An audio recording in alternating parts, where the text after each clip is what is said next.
In the tech, it's called randomity. And randomity is, and Sister Peggy, you will understand this because you did say you worked in the ER, right? No, I'm cardiology. Cardiology, but you've been in situations where everything is fast and furious. Oh, yeah. Mhm. Okay. That is a lot of randomity. It's a lot of action and activity. Uh, there's some individuals that thrive in those type of environments. They thrive in those type of environments. I do.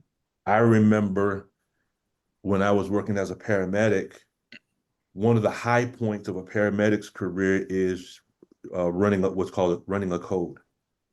Okay. We show up at someone's house, the volunteers are already doing CPR, and the medic has to have what's called muscle memory, where you're doing everything without thinking. Okay, keep bagging. You're going in for your McGills. You got to intubate. Am I going to use a 7? Am I going to use a 6? Am I going to use a McGill? Sister Peggy knows what I'm talking about.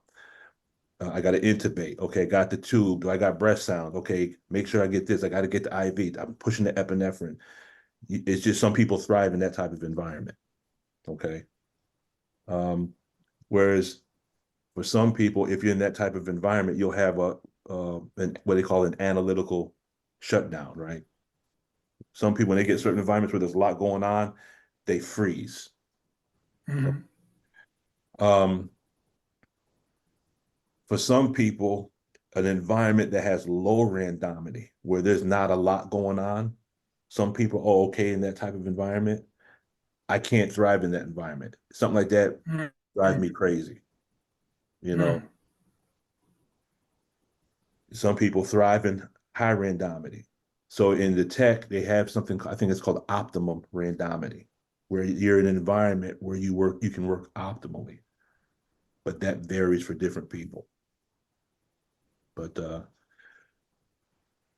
greatest job out of all the jobs I've had, greatest job I can think of. Go ahead, Sister Peggy. No, Oh, no, go ahead. You finish. I just no, want. I'm done. I'm done. I'm just Okay. babbling. I'll talk about fire Okay. all day long. We have a brother at the mosque who has a diagnosis. He has a medical diagnosis, Mhm. psychiatric medical diagnosis. And he was talking to me and he said that people are always trying to get him to be audited. And if I recall, um, L. Ron Hubbard wrote that if you have a psychiatric diagnosis, that's not for you. Uh, it's not so much the diagnosis, it's whether or not you're on medication, I think. Yeah, he's on medication. Yeah, you can't audit on medication. I do believe, I remember correctly, there are avenues you can take to begin to wean someone off the medication, and there's other things that you can use to supplement that in a more, I guess, a more holistic or natural way. But when someone is on they call psychotropics, um, you know, basically you don't audit someone who's taking psychotropics. It's like you don't audit someone who, part of the auditor's code is you don't audit past 10 o'clock. You don't audit someone who's sleepy. You don't audit someone who's intoxicated. You don't audit someone who's hungry, who hasn't eaten, because the auditing uh, it's more difficult and it is not as effective. But with regards to psychotropics, to audit someone on psychotropic is like being in a raft that's sinking and you're using a cup to kind of scoop the water out. It's not really gonna do too much of anything if you're sinking already. So if that individual can find a way to get off of the psychotropics, um, then the auditing can take place. All right, I think I have babbled enough about the fire department. Does anyone have any questions about what we covered with Jonah on Sunday? If not, we will go ahead and jump right back into it and kind of pick up where we left off at. Um, see.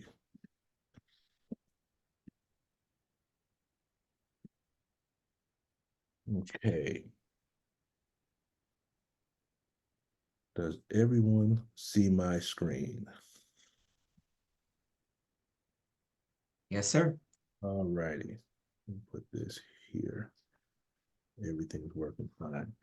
Okay, just to do a recap, Brother Larry and Brother Ahmad. Brother Ahmad, assalamu alaikum, sir. He's driving. I'm not going to bother him. All right, I see you, brother. Um, I think you were the only two that may not have been present on Sunday. What we're looking at is we're revisiting the Book of Jonah. We're looking at the allegorical language of Jonah, unless we firmly believe that Jonah was actually swallowed by a whale and it survived it, and the whale spit him out on dry land. If we think that that is real, then that's one thing. We're looking at the symbolism from an allegorical and a metaphorical standpoint, and we're finding the equivalence between the language of Jonah as well as seeing how we can relate it to our teachings as well as the tech of Dianetics. Does that make sense? Walaikum Shalom. 10-4. Yes, sir. All right, Welcome brother. to the light. You just keep your eyes on the Yes, road, sir. brother. Okay. So we're gonna marry three different concepts: King James Version of the Bible, specifically the Book of Jonah, the teaching of the Most Honorable Elijah Muhammad, Holy Quran, and the tech of Dianetics. And one of the benefits of this is if we have friends or family that may not be Scientologist or Muslim, 9 times out of 10, they were raised in the church, they have an understanding of the Bible. We can use the story of Jonah to kind of get through to our friends and family that may be in the church, they may be Christian, and use it as a segue to get the tech into the mindset through the language of the Bible. Does that make sense? Yes, sir. All righty. Yes, sir. Okay, so part two, allegory for aberration. I think this is, let me go back one screen. Oh, wait, no, I don't want this one. Nope, I don't want that one. I don't want this one.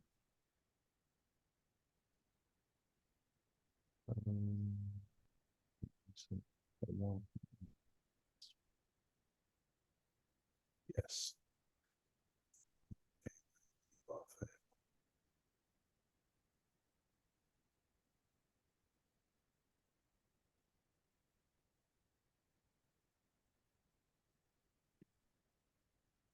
Okay, I think we left off. Okay, here's where we left off at. So I'm gonna go back a couple of screens. Okay.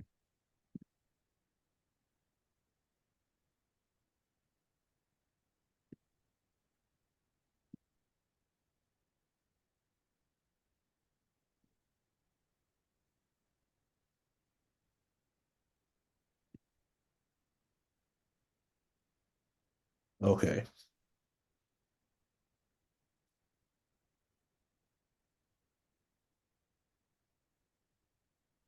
Does everyone see the ship that goes to Tarshish? Um, What do you see on your screen? Theology of similes. Okay, no, I gotta change that. Uh,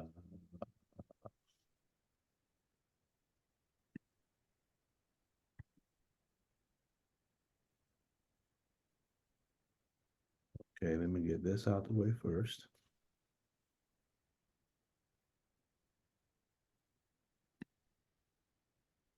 Okay, so we're gonna just rewind back a couple of screens, and then we're going to kind of blend it in from where we left off on Sunday. So the way we were looking at the symbolism on Sunday, we're looking at the ship itself being symbolic of the actual engram. Okay, because remember, Jonah fled from God. He went down to Joppa.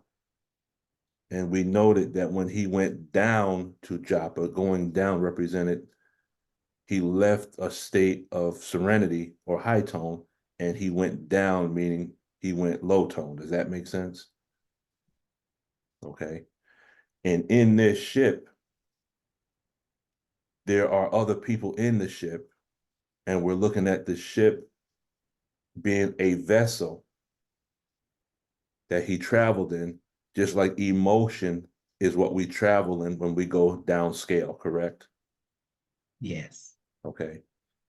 And we looked at that ship that had other people in it, and the other people, we were looking at that from the perspective of containing valences, just like an engram contains valences. Does that make sense? Yes. Okay. So could this laden ship be an allegorical representation of what happens when we flee or run from Allah God? Meaning, when there's certain things that we're supposed to do and we run from our purpose, we automatically go down the tone scale, correct?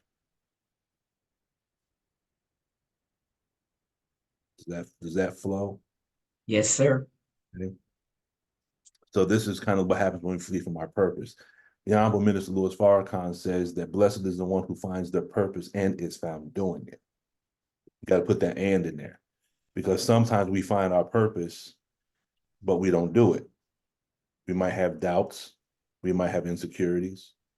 We might think that, what we have is not sufficient. So we can find our purpose, but then we have to be found doing it. And the Honorable Minister Louis Farrakhan has stated, and the lecture is called "The Man and His Mission," that when you find your purpose, is like love at first sight. It's the things that we do, and it seems as though we do it naturally without any effort. Has anyone ever heard the minister speak on that? Yes. Okay. If you have not, I recommend the videos called "The Man and the Mission." It's one of those, for me, it was one of those life-changing lectures. Are some of us in a type of fire because we're not living with respect to our function or purpose? So this fire, now we're talking about the belly of the fish, okay? Jonah was stuck in the belly of the fish. When you think of a belly and digestion, you think of something that's being broken down slowly over time, correct? Everyone with me? Can't see everybody. Yes, sir. So some of us are being digested right now, maybe. Yeah. On an allegorical level. Yeah. We're slowly burning. It's not, and the amount of pain we might be emotionally, some of us, the pain might be greater, some might be lesser, to a lesser degree. However, all of us on various levels may be in a certain level of either physical, mental, or emotional pain based on our past or our present, correct? Okay. So the question is, what is our purpose or assignment? Okay. And another concept we spoke about on Sunday is when Jonah ran from God and he was going to Tarshish. Tarshish was a city that was known for refinery. Refinery means you take metals and you apply fire in order to purify them, correct? And that teaches us that can teach us that when we run from God and we run from our purpose, we run right smack into that which would purify us for what it is that God asked us to do to begin with. Anyway, yes. Anyway, So Yeah. our running, God, Allah already knew we were going to run. He already knew. So our running is part of the plan. Even though we think we're getting away from what we're supposed to do, Allah says, "No, I already took that into consideration. I already knew you're going to do it. I'll be here when you get back."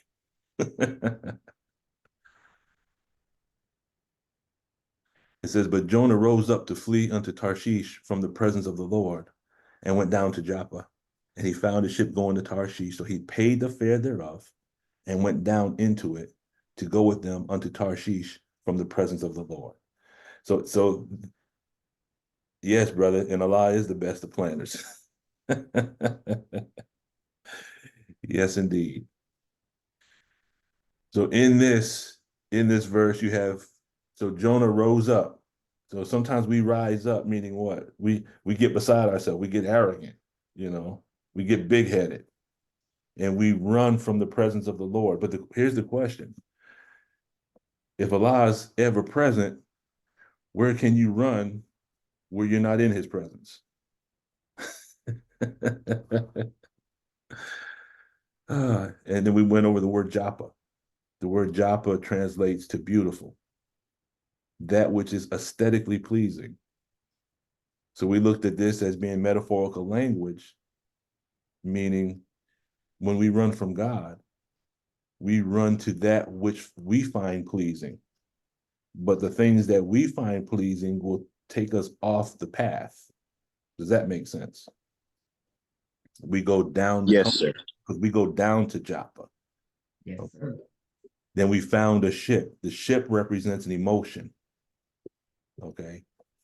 So he paid the fare thereof. And 9 times out of 10, the things that we're doing that we should not be doing, doesn't it cost us some money?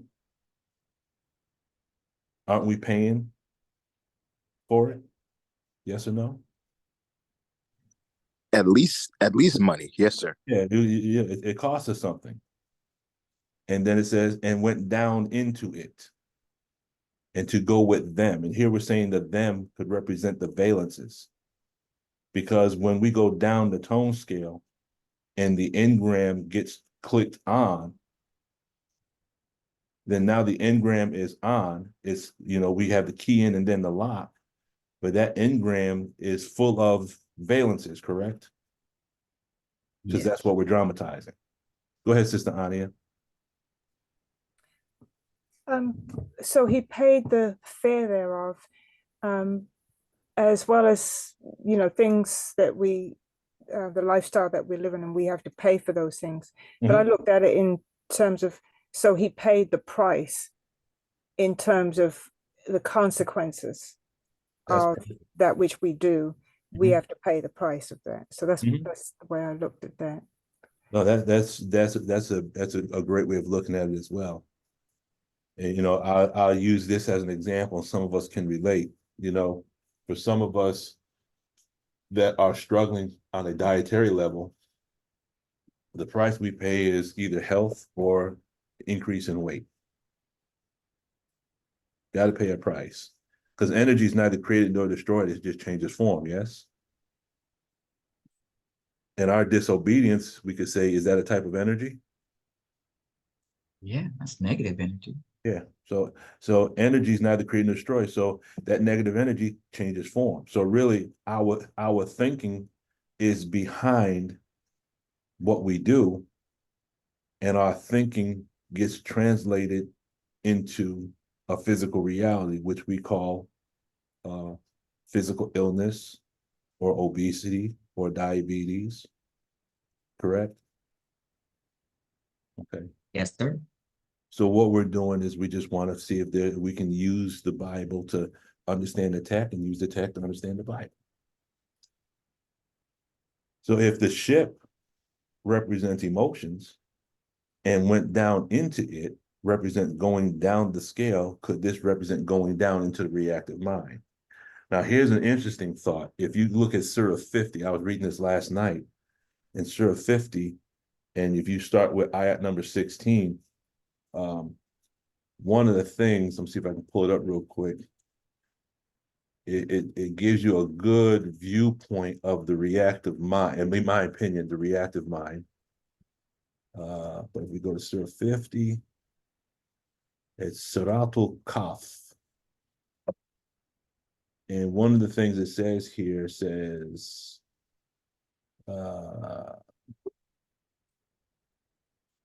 if you read through it, it's interesting. It's Surah 50, verse number 23.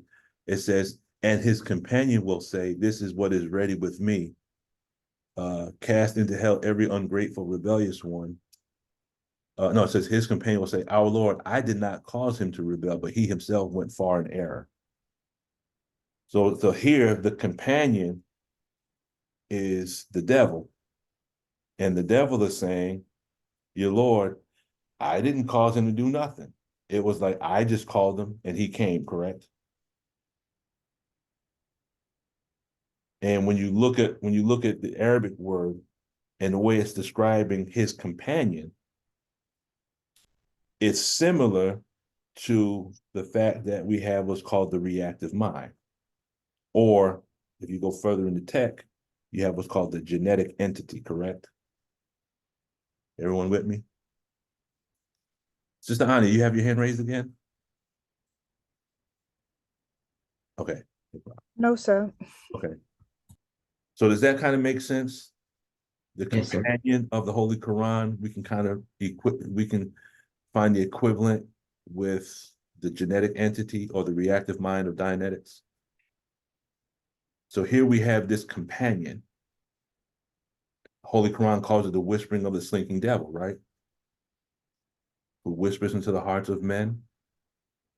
So here we have the Bible, we have the Holy Quran, and we have the tech, and we have this other entity that is with us. Does that make sense?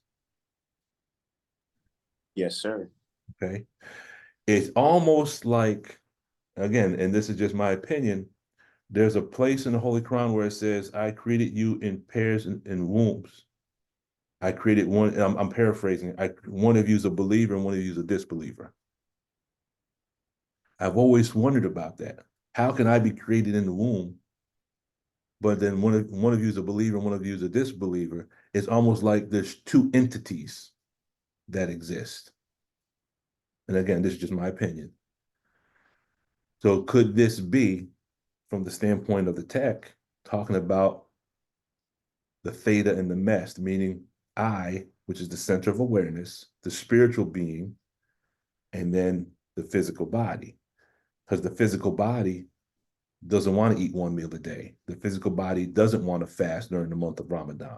The physical body doesn't want to get up and make Salat al-Fajr, correct?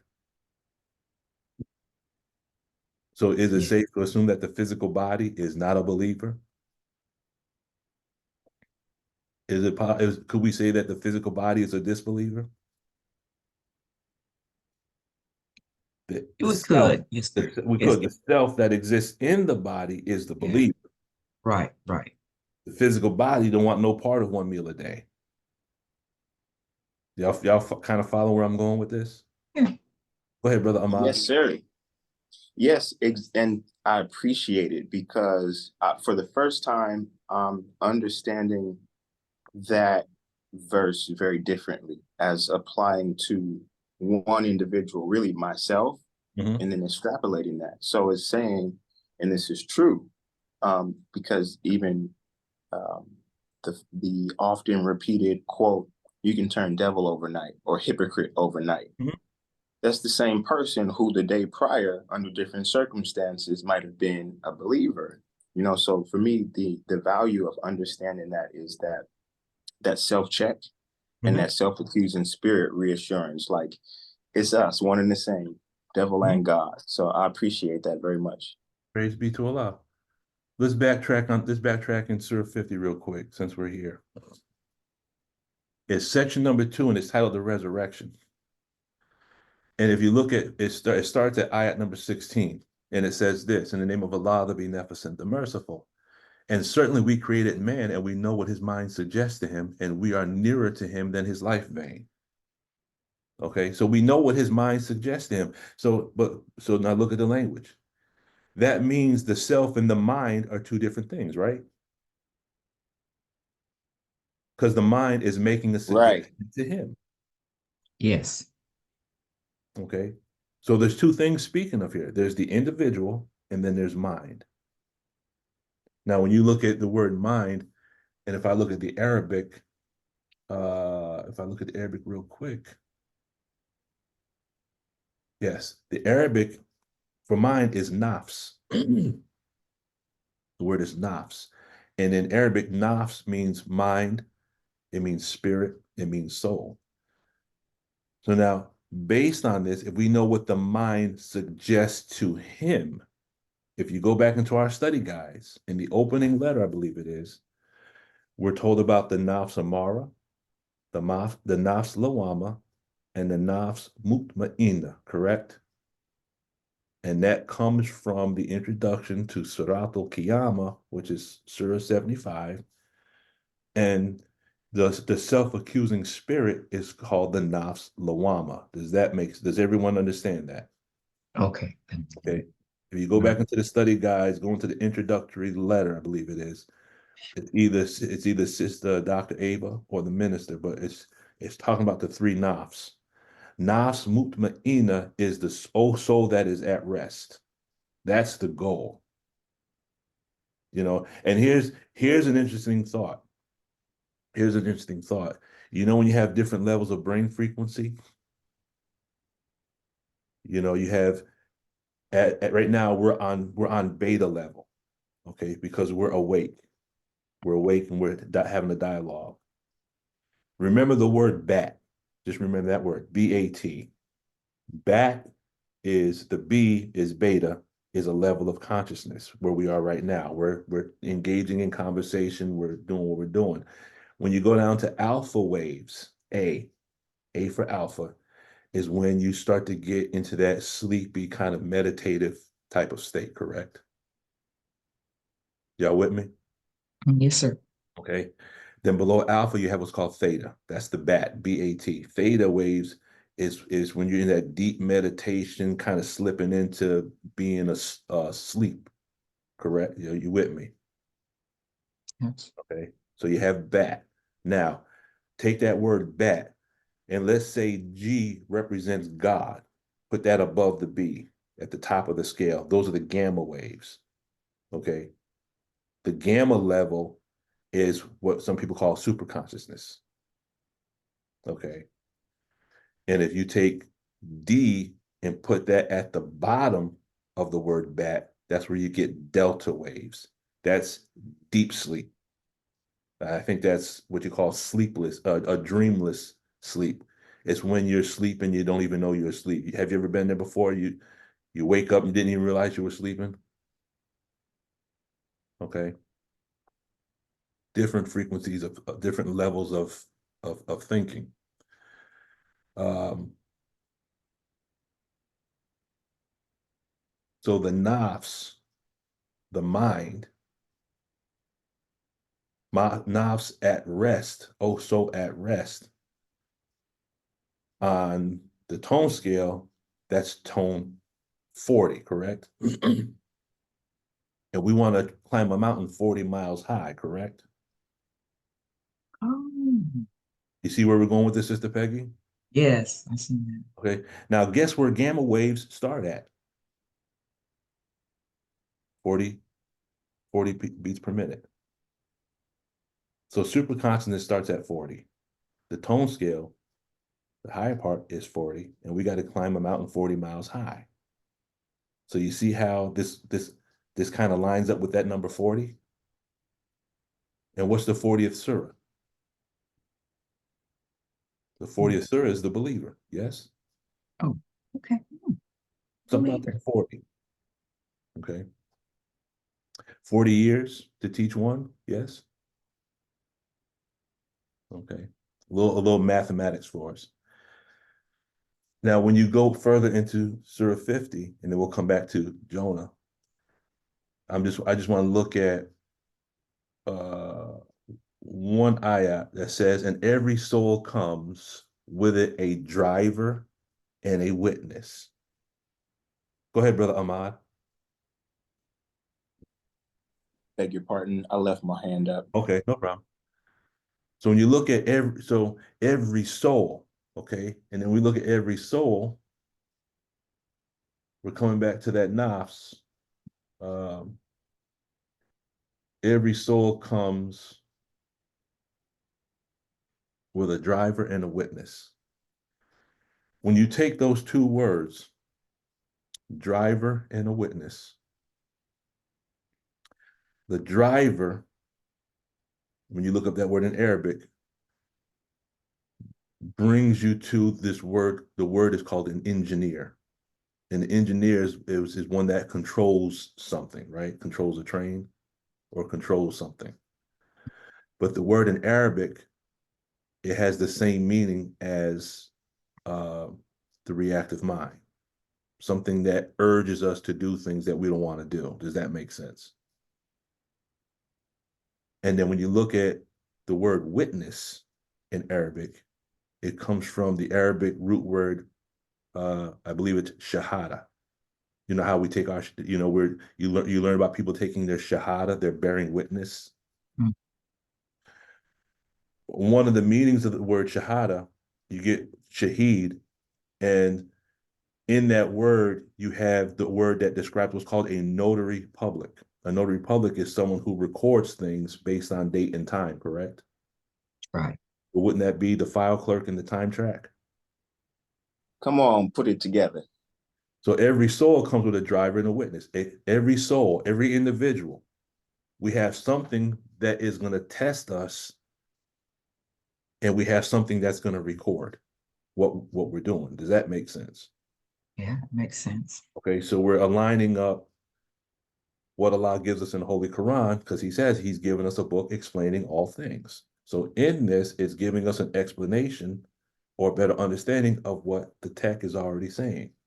It's already in the Holy Quran, yes? Okay. And then it says, thou wast indeed heedless of this, but now we have removed from thee the veil so that thy sight is sharp this day. So, we didn't know about this to this degree until we came in contact with the tech, right? Because we didn't know about the reactive mind before we started studying. Did you ever read about the reactive mind before the tech? I have not. You've never read this anyplace before. So, we were indeed heedless of this, but now the veil has been removed. Why? Because we studied the tech, and now we have a better understanding of how the mind operates. We didn't learn this in college. I took psychology in college. I never learned this. Okay. And so, and you read further in here, and it's talking about his companion is going to deny. So that's almost like the reactive mind of the genetic entity saying, look, I really don't have power over you. I just make a suggestion and you give in and you obey. But the reactive minds be like, I didn't force you to do nothing. Don't blame me. I just wrote it down. Huh? I just wrote it down. I just made the suggestion. The slinking devil who whispers into the heart. I whispered into the heart and you listened, but I didn't force you to do anything. All right, so we go back to Jonah now. So who is the them that Jonah traveled with to Tarshish? Okay. Those other sailors. Okay. Say what? Oh, you're asking us about those other sailors? Because he was in the boat, and Mm-hmm. and I think I'm going to cover it in a minute, but he went into the boat and he went to sleep, right? Right. Okay. Like, Going to sleep in this sense, wouldn't that be the same as we could say analytical attenuation in the tech or unconsciousness, right? But when we're re-stimulated and when we dramatize, don't we click into someone else's valence when we're dramatizing? yes. Because we're not acting ourselves, we're acting like someone else, yes? Right. So if we're dramatizing and we're acting like someone else, we're acting like someone else, did we not lose the knowledge of ourselves? Oh, yeah. Are we not out of valence now? Yes. And if we're dramatizing, are we not living a beast life? Then Yes, sir. haven't we become a savage? Yes, sir. Savage is a person that's lost the knowledge of himself and is living a beast life. So a savage is the same as being aberrated, correct? Yes, absolutely. Okay. So now the question is, how would the engram be represented in this allegory? So Jonah's in the boat with others. So if this ship represents emotion and the reactive mind, then who are the mariners that are in the boat represent? Well, we could say Balances. the valences. Yes, we could say those are the valences. Who are these other people in his reactive mind? So can we say, even though we're sitting here talking with one another, can't we also say on a mental level that we are kind of in a boat and there's some other people in the boat with us, and that sometimes we get swallowed by a fish on a mental level? Oh, yes. Okay.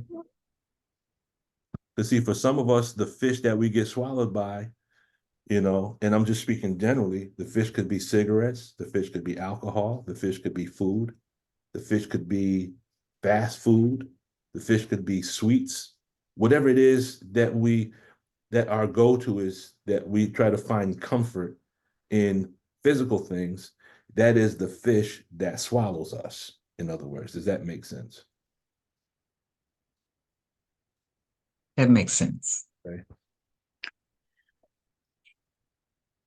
So let's look at the valences. Sister Ania, yes, ma'am.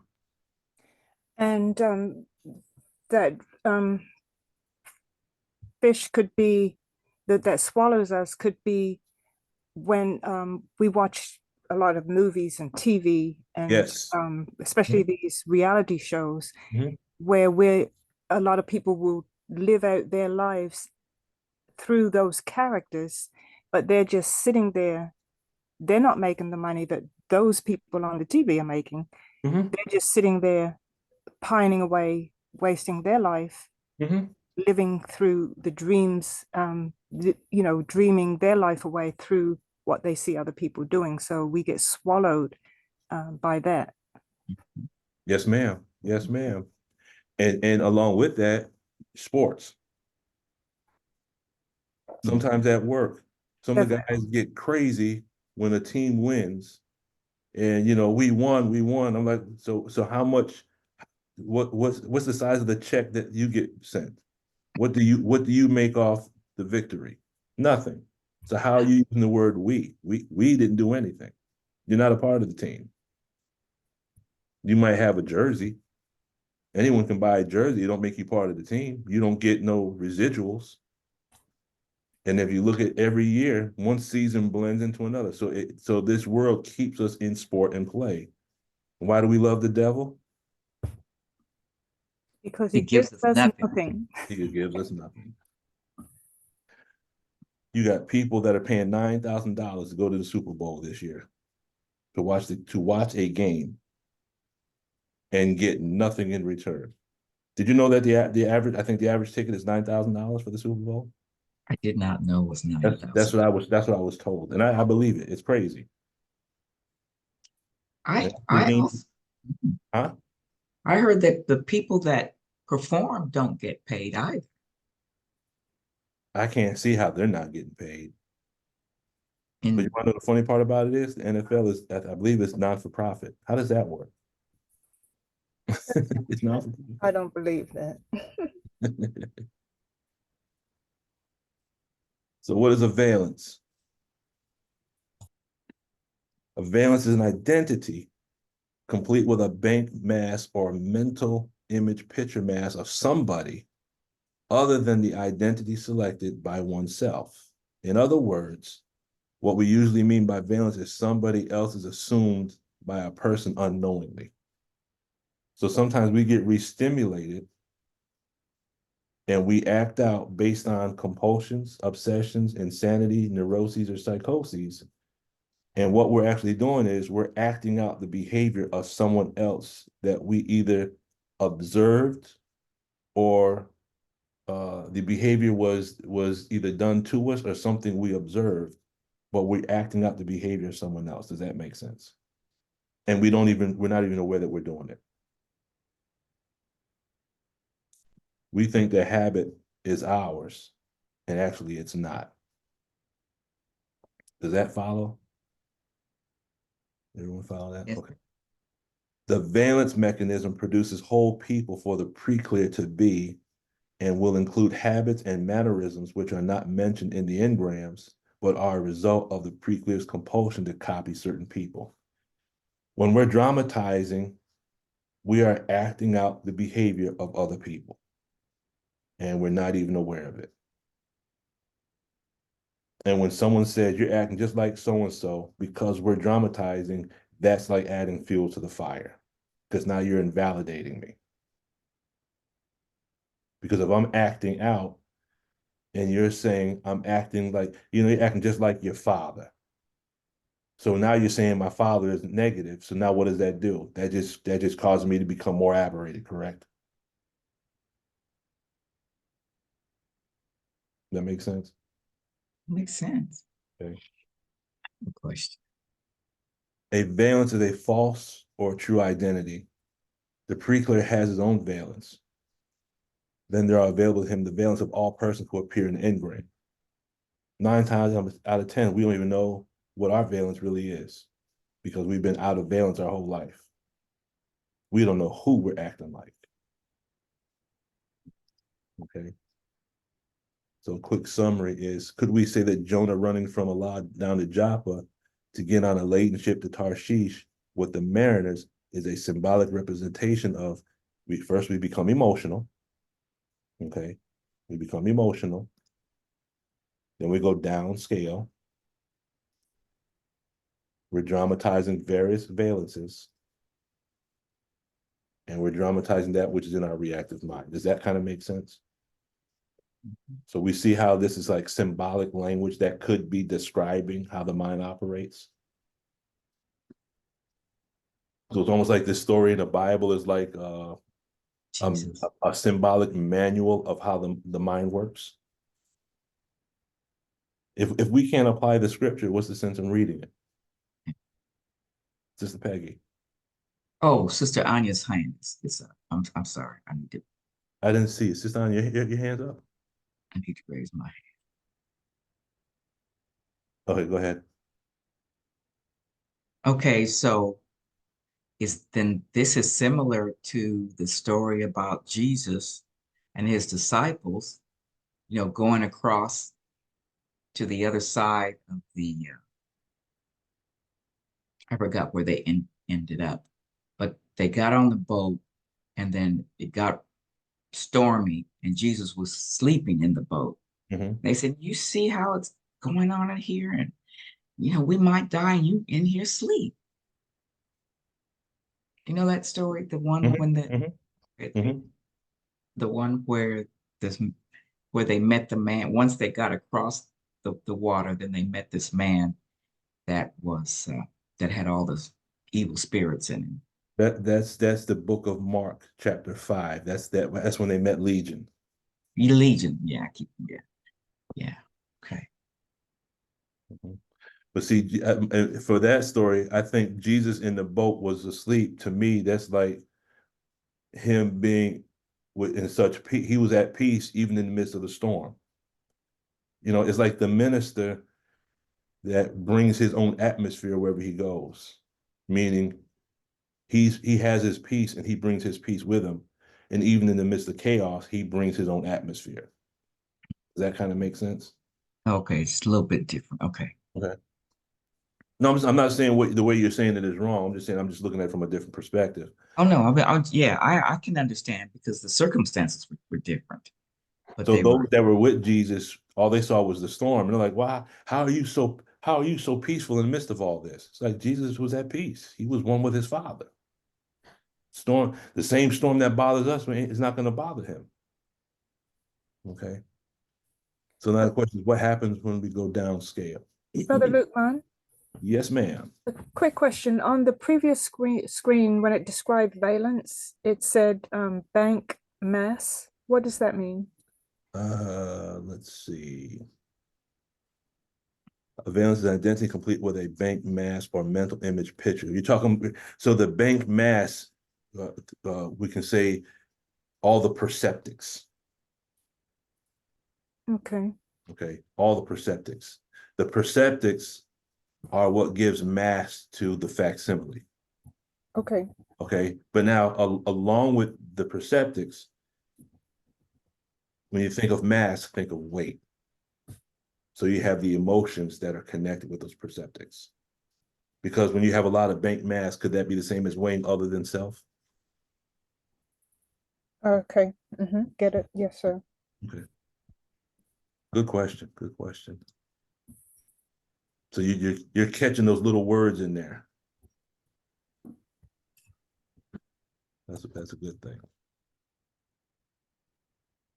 Okay, so then what happens? Then you have what's called the Tempest. This is towards the end of chapter 1 in Jonah. It says, but the Lord sent out a great wind into the sea, and there was a mighty tempest in the sea, so that the ship was like to be broken. Okay. Could the great wind be a key-in or a lock? Does that kind of make sense? Could the tempest be a re-stimulator?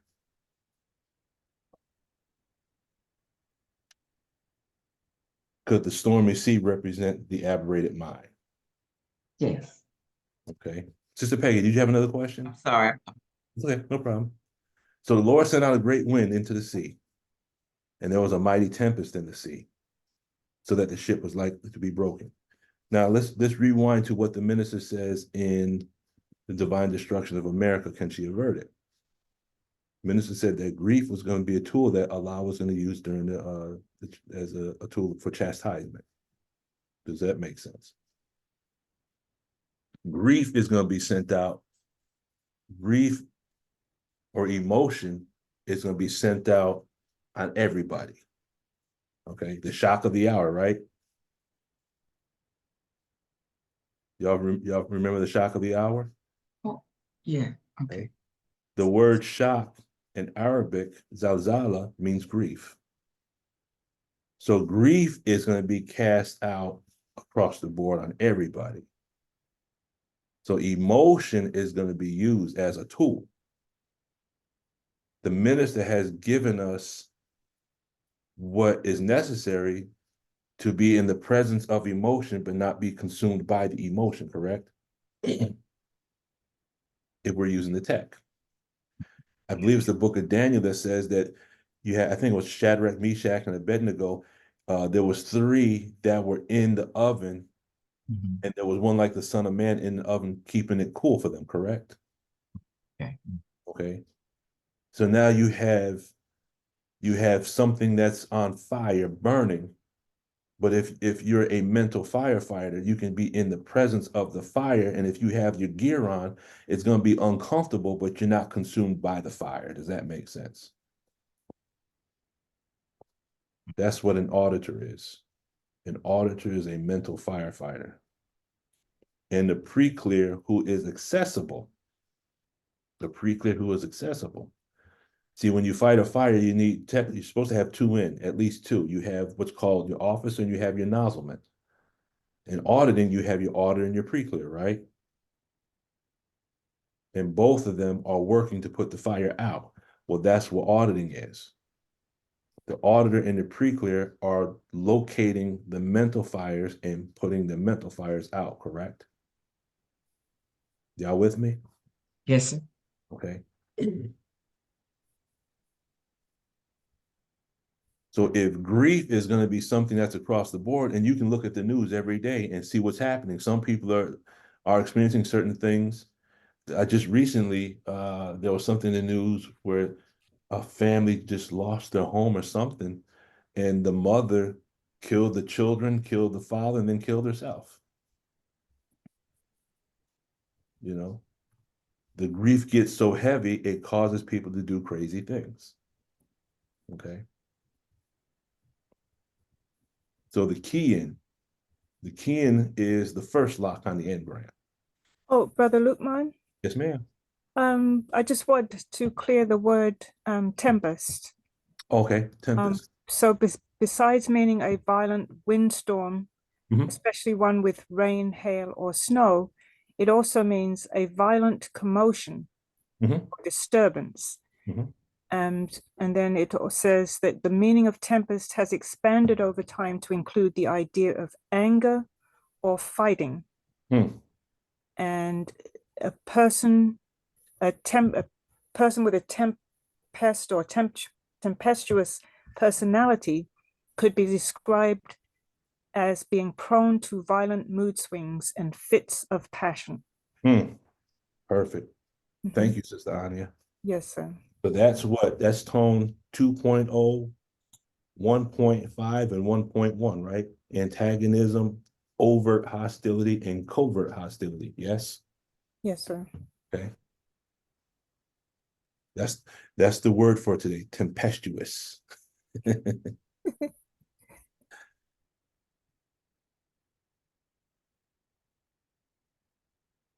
So we're looking at the great wind in the sea.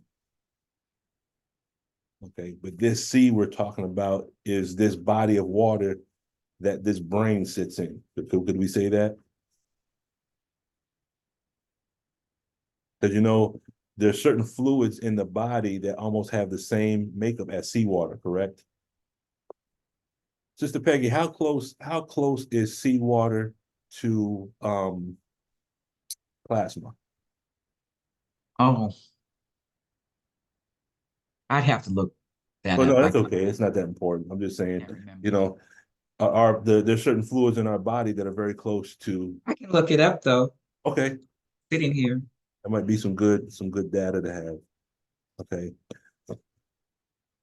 So the key in is the moment when the environment around the awake but fatigued or distressed individual is itself similar to the dormant engram.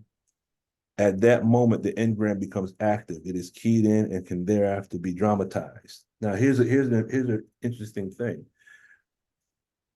Awake but fatigued. Okay, awake but fatigued or distressed. So when we're extremely tired or when we're extremely stressed, that's when the engram can be clicked on. Does that make sense? That's me right now. I had to take a deep breath. Okay. But let's go back to those brain frequencies. So this would be alpha waves and theta waves, correct? If we look at the scale of waves, beta, alpha, and then theta. When we come home from work, and for some of us, if the first thing you do is sit in front of the TV, then don't we kind of shift from alpha and then theta? So some of us really, after a long day at work, we're not watching TV fully attentive. We begin to get a little tired, right? Y'all with me? Okay. Yes, sir. And the minister has said, uh, he spoke about how when the sun goes down, and I'm paraphrasing it, but the sun going down has an effect on us. And that's why after the sun goes down, that's when we have to wrestle with our low desires the most. There's something about the sun going down and low desires increasing. It's almost like it's indirectly proportional to the sun. If you notice, most of the prayers happen when? As the sun is declining, correct? Yes, sir. Okay. So the mighty tempest in the sea, and this is right in line with what Sister Anya gave us when she cleared the term. We're talking about anger, commotion. The way I think it's the way the Buddha says is that if you stir up the water, what does your reflection look like? Can you see yourself clearly if the water is in turmoil? If you look into a pond and the pond is in turmoil, do you get a real clear perception of yourself? Murky. It's murky. What do you have to do before you get a clear reflection of of your face? The water has to do what? Settle. Has to settle and be calm, correct? Mm. Same thing with the mind. See, the Buddha would use examples from nature and teach these real beautiful principles. He was observing the environment. He was using different things in the environment like a demo kit. Okay. And when you go back into the text, you know, the Buddha was one of the ones that L. Ron Hubbard actually studied a great deal of. Okay. And a lock by definition is a situation of mental anguish. Okay. I think it's problem number 31 talks about rusty locks. If they're rusty locks, could we say that they're locks that have not been oiled in a long time? Yes.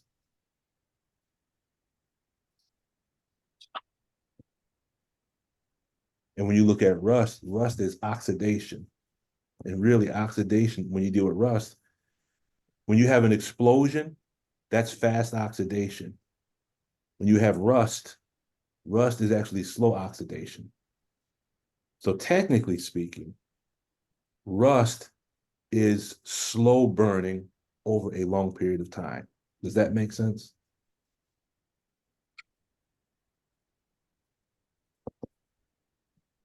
Everyone with me? Yes, sir. Okay. So these rusty locks that's spoken about, and I believe it's problem number 31 in our problem book, you know, talk about turning keys and rusty locks. Yes.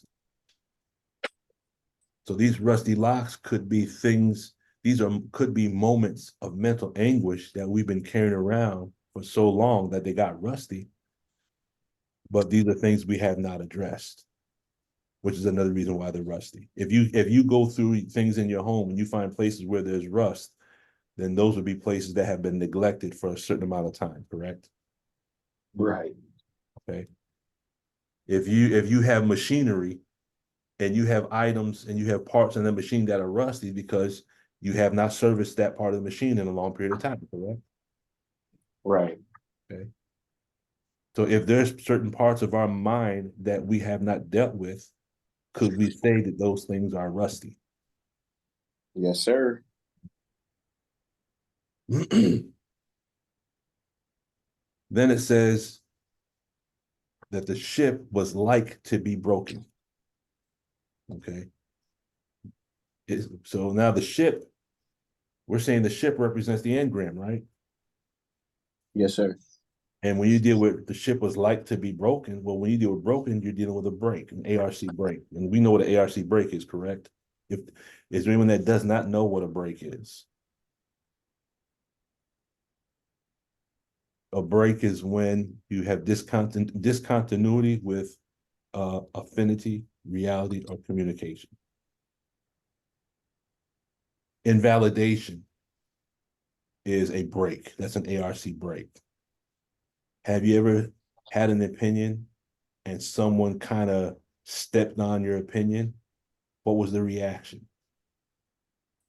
I Anger. don't like you. Yeah. So now you have an emotional response. That is called a break. Okay. Has anyone ever tried to force you to do something you didn't want to do? What was your reaction? You didn't like it. So you have what's called enforced ARC, and then you have inhibited ARC. Okay.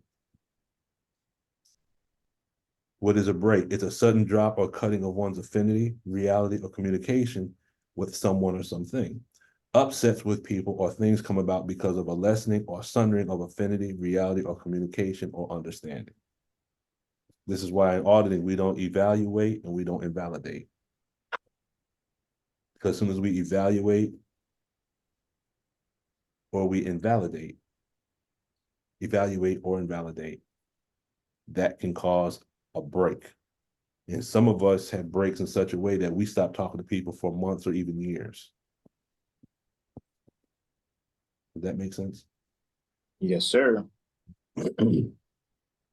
Didn't Jonah become angry at the Lord? Isn't that how the chapter starts? Right. Okay. Okay, the concentration of salt in the sea is 3 times higher than the salt in the blood. So the concentration is higher, but it's kind of like the same composition though, correct? Even though the salt is a little bit higher, I'm saying there's a lot of similarity. Because you can use normal saline as an IV, correct? Normal saline, like your own blood, like the plasma, and, normal saline, Yeah. So 0.9. you can hang a bag of normal saline, which is like salt water, but you can use that as an IV to replenish fluids in a person's body. But yeah, you can use Okay. 0.9% sodium in an IV, Yeah. but I'm not saying seawater is 34. Yeah. I'm not saying you do that with salt with salt Oh, with oh, no, seawater. no, no, no, no, no. Okay. No, Yeah. that would be a good thing. Yeah. Okay, so this whole story of Jonah, it started because he had an ARC break with his Lord. Yes. Yes. Yes, he did. Okay. When you look at it from the perspective of the Holy Quran, it says Thul El Nun. Thul El Nun is the Arabic word for Jonah. It says he went away in wrath, and he thought that we would not straighten him. So he wanted to take his bat and ball and leave, and thought that Allah was just going to allow him to just do what he wanted to do. That's like me getting an attitude with my pops. He ain't going for that. So he went away in wrath. So if he went away in wrath, that would be what? Overt hostility, correct? Or even if it's covert, it's still low tone, yes? Yes, low tone. They said Jonah was fast asleep. Go ahead, Sister Anya.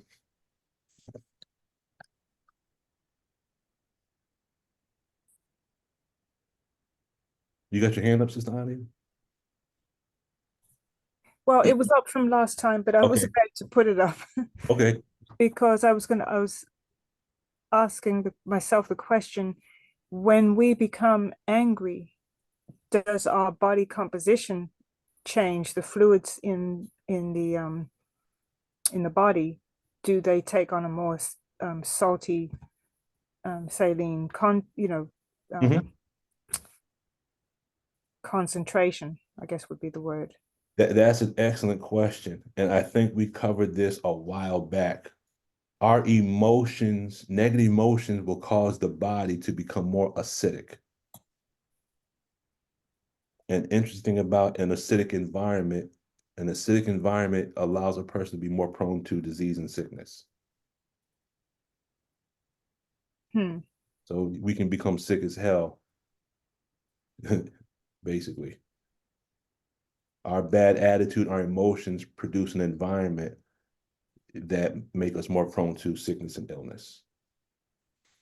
Okay, and I just found this. I don't know if this has anything to do with it, but somebody asked the question on Quora, why does drinking seawater make you go mad before you die from it? Yeah. Go ahead, And Sister Peggy.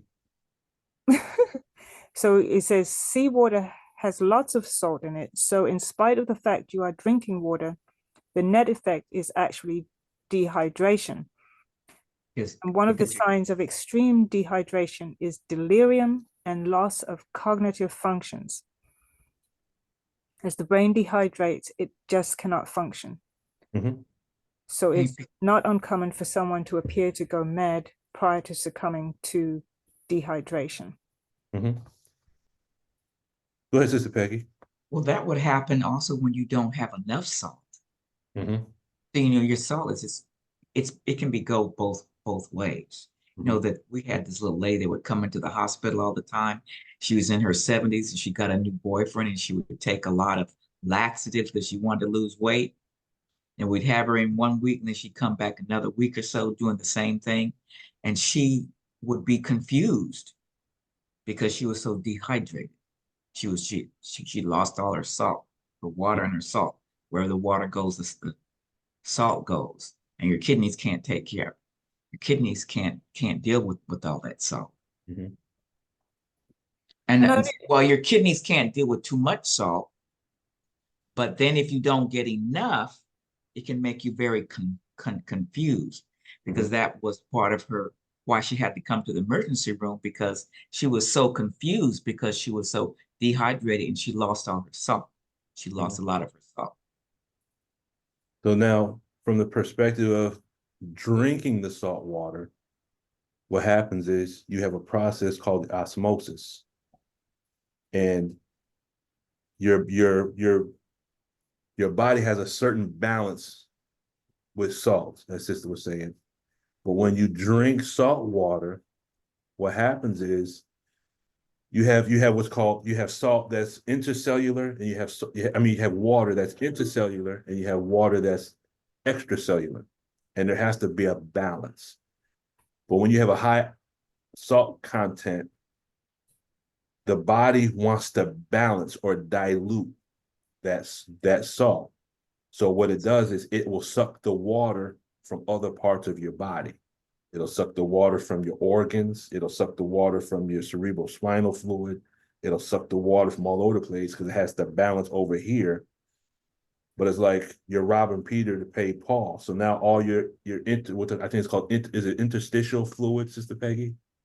Oh, So yes. you're drawing all the fluids out Yeah. to balance this over here, but you're robbing all your organs of the water. And Holy Quran says that water is life, correct? Right. Okay. So when you're drinking salt water thinking you're going to survive, it's going to cause more problems because it's drawing the water out of the organs in order to balance this over here, but it's going to cause a very great deficit. And what happens is you're going to get very, very sick. People will start to vomit. Well, why are you vomiting? Because if I'm pulling all these fluids from the organs, if you happen to have food in your stomach and your stomach can't operate properly, the stomach's going to say, well, I can't do nothing with this. Let me get this out. That's where it takes your kidneys then your kidneys have to. Then your kidneys start to have problems. Yeah. Does that answer your question, Sister Anya? Yes, and while you're talking, I was looking at some other things too, like tears and the effects of stress and anxiety. So it looks like it definitely changes that, alters that balance in the bodily fluids. So if it said emotional tears are less salty but have more hormones, so so that's creating an imbalance in our endocrine system, and that can definitely cause us to flip out, and act crazy. So the angrier we get. So I'm just thinking about that statement that Jonah was angry with the Lord, and what kind of emotional imbalance that would cause in the body. So that's why I was asking the question. That's a great question. But is everything cleared up? We answered everything. Yes, sir. Okay. Yeah, the body is based on a delicate balance of oxygen and salt and all these things, and the environment that we're in and the diet that we have because of our environment upsets everything, and that's why we have all the sicknesses and diseases that we have, because we live in a processed environment. Yes, sir. Thank you for your input, Sister Peggy. Oh, my pleasure. Thank you. So Jonah was fast asleep. But Jonah was gone down into the sides of the ship, and he lay and was fast asleep. Okay, so now he got mad at God. He went down to Joppa. He ran to Tarshish. Now he's in the boat. Now he's in the engram with all the valences, and now he's unconscious. But when we get unconscious, that's when the engrams click on. Okay. 9 times out of 10, we all still have engrams, but some of them have not been keyed in yet. Does that make sense? Yes, sir. Okay. Some of us are a minute from losing our minds. And our saving grace is whatever is in us has not been keyed in.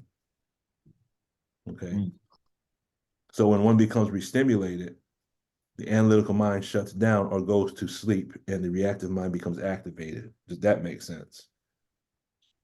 Yes, sir. One shuts down, the other one turns on.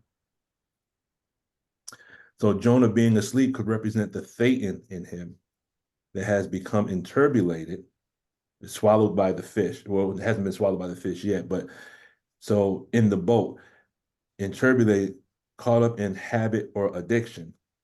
And now the valences, the various personalities contained in one's mind, come to the surface. Isn't that kind of what happens when the engram turns on? Our analytical mind shuts off, right? So we turn off and someone else turns on. Does that make sense?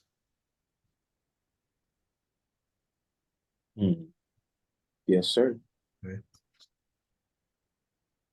So if you're shutting off the analyzer, okay, Science of Survival says a severe physical pain causes considerable analytical attenuation, shutting off the analyzer thoroughly or for a period of time.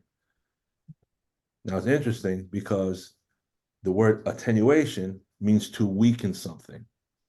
Okay. So severe physical pain causes considerable analytical shutdown.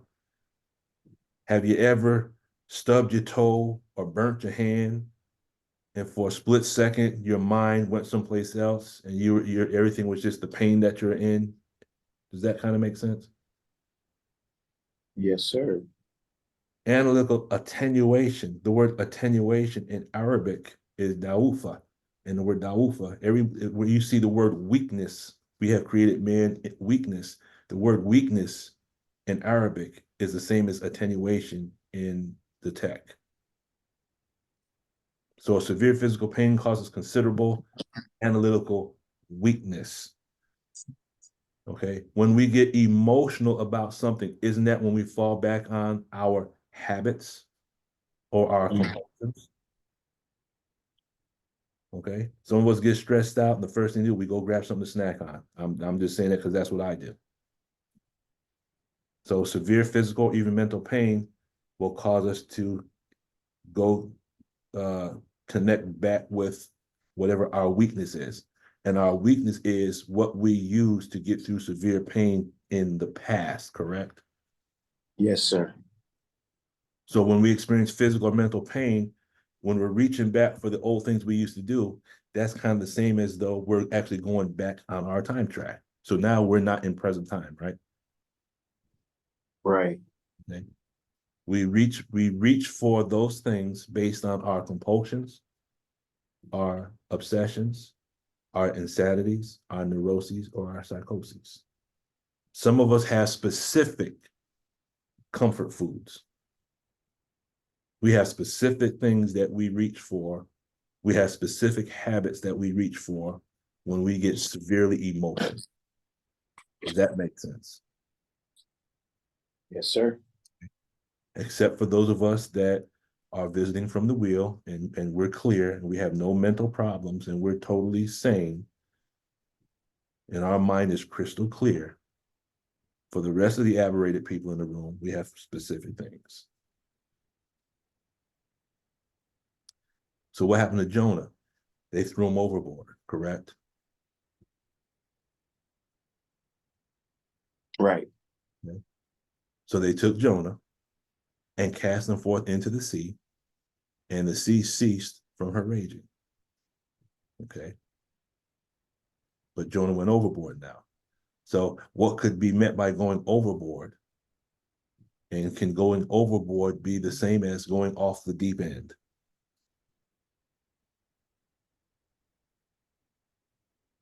Sister, are you sitting there laughing about that one? So going overboard means to do something that is excessive or extreme. You know, we get emotional, we start eating some chips, and next thing you know, the whole bag is gone. Damn, I ate the whole bag of chips. I ate the whole box of cereal. I ate the whole half a dozen of donuts. Have we ever been there where we actually just went overboard doing something? Yes, sir. Go ahead, Sister Anya. Or is that from last time? Yes, I apologize. Oh, it's not a problem. Not a problem. I hear so much silence. I guess I'm the only one that is battling with certain. I guess the rest of us are clear. Maybe I'm in a room full of clear people.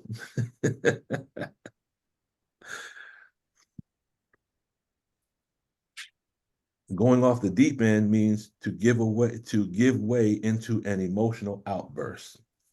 So none of us give into emotional outbursts. Is that what you're saying? No. I mean, well, I understand what that means because you're going off the deep end. Going off the deep end. Okay. Okay. You're going overboard. So you're going overboard in the amount of, well, let's say potato chips that you like, or ice cream or whatever. When you become, uh, when you're trying to satisfy yourself emotionally, Mhm. or Or if you're on a fast, I guess when you asked me, did I have my hand up? I guess you was picking up on a thought I thought about sharing. When we're on a fast and you accidentally put something in your mouth and you say, okay, well, I broke my fast, instead of removing it from your mouth, or saying, Allah, forgive me, and carrying on with the rest of the day and continue the fast, then we go overboard if we say, oh well, I broke it now, I might as well eat, and then we go get the bag of chips and eat dinner and everything, when all we had to do was just seek Allah's forgiveness and continue on and stay on fast. But none of us do that, because all of us here, if it happens, we would just spit the food out and we would just keep going on. Nothing happened, right? I think we could all say that we maybe at one point have had a day when we just totally just gave in. Yes, we have. Yes, we have. Okay, so you go overboard or you go off the deep end. So now what happens next? You get swallowed by the fish. Okay, now the Lord had, what did you say, Sister Peggy? guilt. Guilt. Yeah, you feel guilty. You're like, I feel guilty now. Now the Lord had prepared a great fish to swallow Jonah. And Jonah was in the belly of the fish 3 days and 3 nights. Okay. So the word fish, by definition, is a person who is caught or wanted for criminal behavior. So that's one meaning of fish. If we're fishing for something, it means we're searching for something, right? So is this great fish, also, which is also called Leviathan, symbolic of the engram, is the interpolated Thetan the same as being swallowed by a fish? So now we're swallowed by a fish. So if we're fishing for something, now we're looking for something that's going to bring us ease in this state of restim that we're in, restimulation, correct? But 9 times out of 10, just like Sister Anya just described, now not only do we decide to go ahead and eat because we've already broken the fast instead of spitting the food out, we don't just go ahead and just eat this. We just go crazy, and that opens the floodgates for us to just almost eat everything in the pantry, right? We just lose our minds. Does that make sense? So now we went fishing for something, but the fish that we went fishing for, that fish swallowed us. Yes? Our habit, our compulsion, or our obsession just swallowed us. So now the interpolated Thetan. So you have swallowed by the fish. Swallowed means to envelop or to take in. To keep from expressing or showing, and it also means to repress. When you're repressed, that is the same as inhibited ARC. Okay. So going overboard and swallowed by a fish could be symbolic of the forceful coming together of theta and mest. Does that make sense? Does anyone not understand that part? Okay. Go ahead, Sister Peggy. So then coming together, going overboard and swallowed by it could be the symbolic of the forceful coming together of your life force and that physical, whatever is that physical aspect, something, energy, space, and time. Right. Mass, energy, space, and time. Okay. Okay. So let's look at this we'll look at it real quick. If we go back on our time track, let's go back to prior to the teachings. Okay. Prior to the teachings, can we all say there were things in our past that we engaged in that we don't engage in now? Okay. Now, if you go back to the first time that happened, that was the first time that that theta came in contact with that mest. And it came together in such a forceful way that after that first time or that first contact with that mest, whatever that mest was, for some of us, it took us a long time before we could detach ourselves from that. Does that make sense? Okay. Okay. Mm. That's the concept. Mm. Oh, go ahead, Sister Anya. Yeah. Would you give an example? Sure, sure. If someone that has never used drugs before, as a result of, let's say they have a death in the family, and they're in such a state of grief that they decide to use or drink just this one time, just to ease the pain. The amount of emotion that is present at that time has such an impact that when they take that first drink, they may not be able to put that drink down again for the next 10 or 20 years. Does that make sense?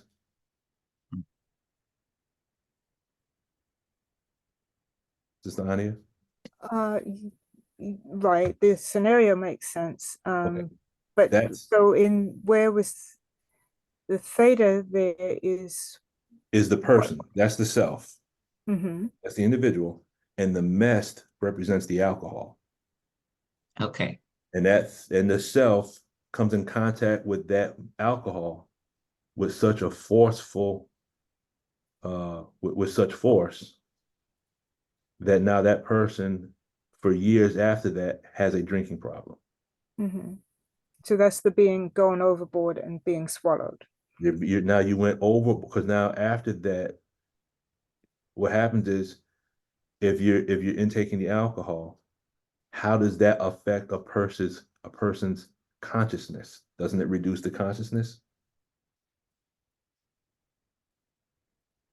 Or heroin or marijuana or any drug. Mm-hmm. You're reducing the consciousness. So what are you doing? You're producing the perfect storm for an engram, correct? Now, if this is the engram, look at the possibility of who was it that I was smoking with? Who was it that I was drinking with? Who was it that I was using drugs with? And then you have to ask another question, because the alcohol, the drug, whatever it is, that becomes a part of this engram. Does that make sense? Okay. Yes, sir. And I can see it more so in a like okay, like the death of somebody, that would be, and you started drinking, you know what the root of your years of drinking, is tied to that. But it could be something not as dramatic as the death of a loved one. Yeah, it could be. Let's just say something not so dramatic as that.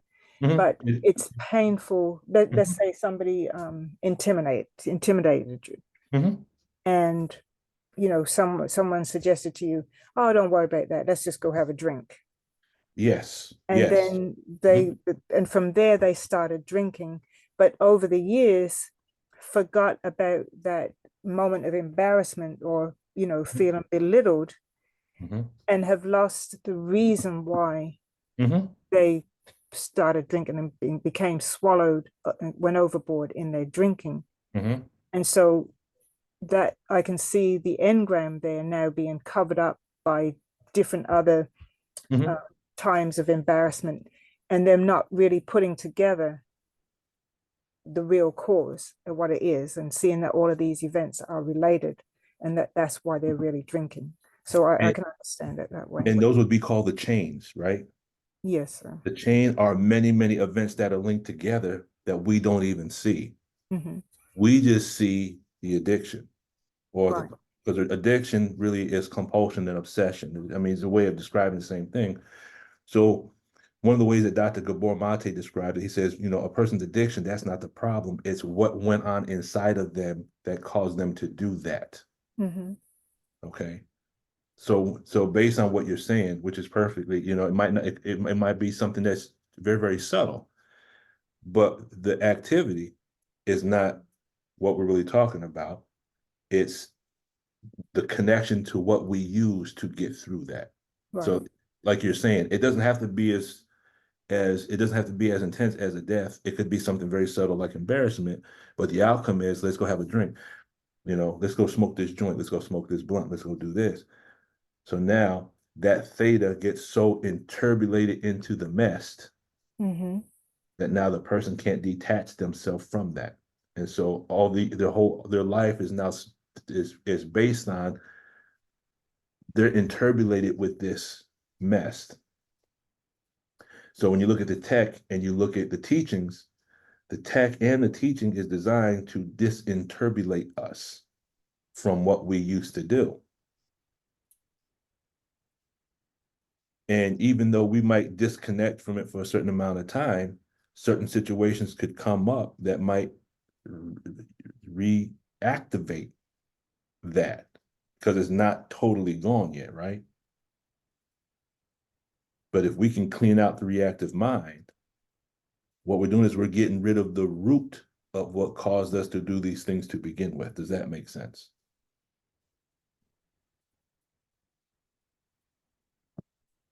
Can we examine that in terms of some type of physical pain in the body being tied to an emotion, and but we don't know what the emotion is? Yes. And here's why. That's an excellent question. In Science of Survival, he goes into what's called in theta and in mest. Now, by Allah's grace, I just finished the assist. I finished the assist for illness and injury.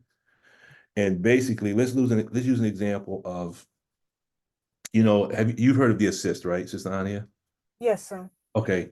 So for example, let's say you're walking through, you're walking through the living room at night, going to the kitchen, and you bang your foot on the coffee table or something. Okay. I mean, you bang it in such a way, it's a lot of pain. Okay. Now, what happens is if you bang that toe hard enough, part of you, obviously, you're going to start limping, right? You're gonna be limping because you feel pain, correct? Yes. Okay. So what happens is at this point, the mind becomes double, meaning this. At the same time that now you are trying to avoid, because when people come close to you, you're trying to avoid because you don't want anyone to step on your foot, right? Because your foot already hurts, yes? Mm-hmm. Okay. So you're avoiding it, but at the same time, your mind is focused on it. So you're focused on something you're trying to avoid. Does that make any sense? Yes, sir. Okay. So you're focused on something you're trying to avoid. So when you do what's called a contact assist, you get that person to go back to the very same place they were, and you have them, okay, show me what happened. You take that toe and you touch the place that the area where you banged your toe. And they'll say, okay, thank you. Now show me again. You make contact. And the way there's a question that they ask, and so you have to kind of explain it. I said it is as if we are auditing the physical body because I'm going back to the beginning and I'm going over it again and I'm picking up additional data on a physical level. I'm having the body go back to the moment of pain. And then the more you do that contact assist, the pain in your toe will actually go away. Because what the pain really is, the pain is a part of the thetan is interbulated or stuck at that location where there's injury. The location of the injury is called enmeshed. Enmeshed means interbulated, messed. So sickness in the body is interbulated, messed. The thetan is when the thetan is interbulated, that's called in theta. Okay. So an interbulated thetan, when it comes to the physical body, the enmeshed is the disease or sickness. Does that make sense? Yes, sir. Okay. Now that's a situation where a person knows what caused the Yes. physical pain. What Right. if they don't know what caused the physical pain? Okay. Good question. One thing that L. Ron Hubbard said, that when you look at the different locations of pains in the body, the location is showing you where the engram is being stored at. Okay. So let's say you suffer from lower back pain, but you've never banged your back, but you have, what could be like a psychosomatic problem. So there's something that's stored in that location of the body. And then through auditing, you can figure out what that is. So the pains we have in our joints, it's our problem with the pains in joints and different pains here, and it's things that just seem to be that flare up. And like, I don't even remember banging that. Okay, that's part of the problem. We don't remember the injury. So that injury could have been something that happened during that engram. Does that make sense? Yes. Because in the tech, they have shown, and there's a sister named Sister Patricia who's down in she's out of Kentucky. The Brother Scott calls her Mary Jesus. There was a sister named Sister Crenshaw who had lost her son through violence. And when she was with them, she was on a walker. She couldn't even walk. And she was audited. And then they were someplace eating, I guess, and she got up to take her dishes away, and everyone noticed that she was walking upright with no problem without a walker. Her emotion was stored in her back. And Sister Patricia actually audited her and removed it. So it is possible to have aches and pains in things in our body, but we don't know the source of that.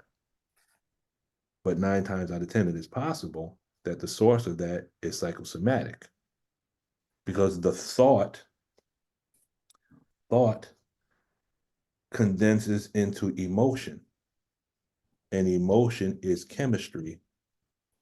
And then the emotional chemistry, which now you're talking about thought connecting with the endocrine system. The endocrine system can produce chemistry that ill affects the body. And it just so happens that the location of the illness is where the engram is being stored. Does that make sense? Yes, sir. Okay. In an example of this from a medical standpoint is when a person gets so caught up in smoking cigarettes. The theta gets so caught up in the mess. And Sister Peggy, you might remember this, that when a person smokes over time, there is a point on the brainstem called the apnoistic center, where your body changes and you don't breathe according to the level of carbon dioxide. You breathe according to the level of oxygen, and that's why people with emphysema have to have these oxygen tanks on. And if you give them too much oxygen, they actually will stop breathing. Does that make sense? That's right. Right. So what happens is their body becomes a whole component of enmeshed, meaning if you give them too much oxygen, the body says, oh, well, we're oxygenated. Let's stop breathing. You can't take someone on emphysema and put them on high volume oxygen because the body sees that as we don't need to breathe anymore. That is enmeshed. Enmeshed is when the body is operating in a way that is against how it was programmed. But then again, that's any sickness or any illness, because the body is not supposed to be sick or ill, correct? Go ahead, Sister Peggy. So Sister Aunt, are we okay? So when you're talking about emotions settling in a certain part of the body, so have you ever dealt with anybody with Takotsubo cardiomyopathy,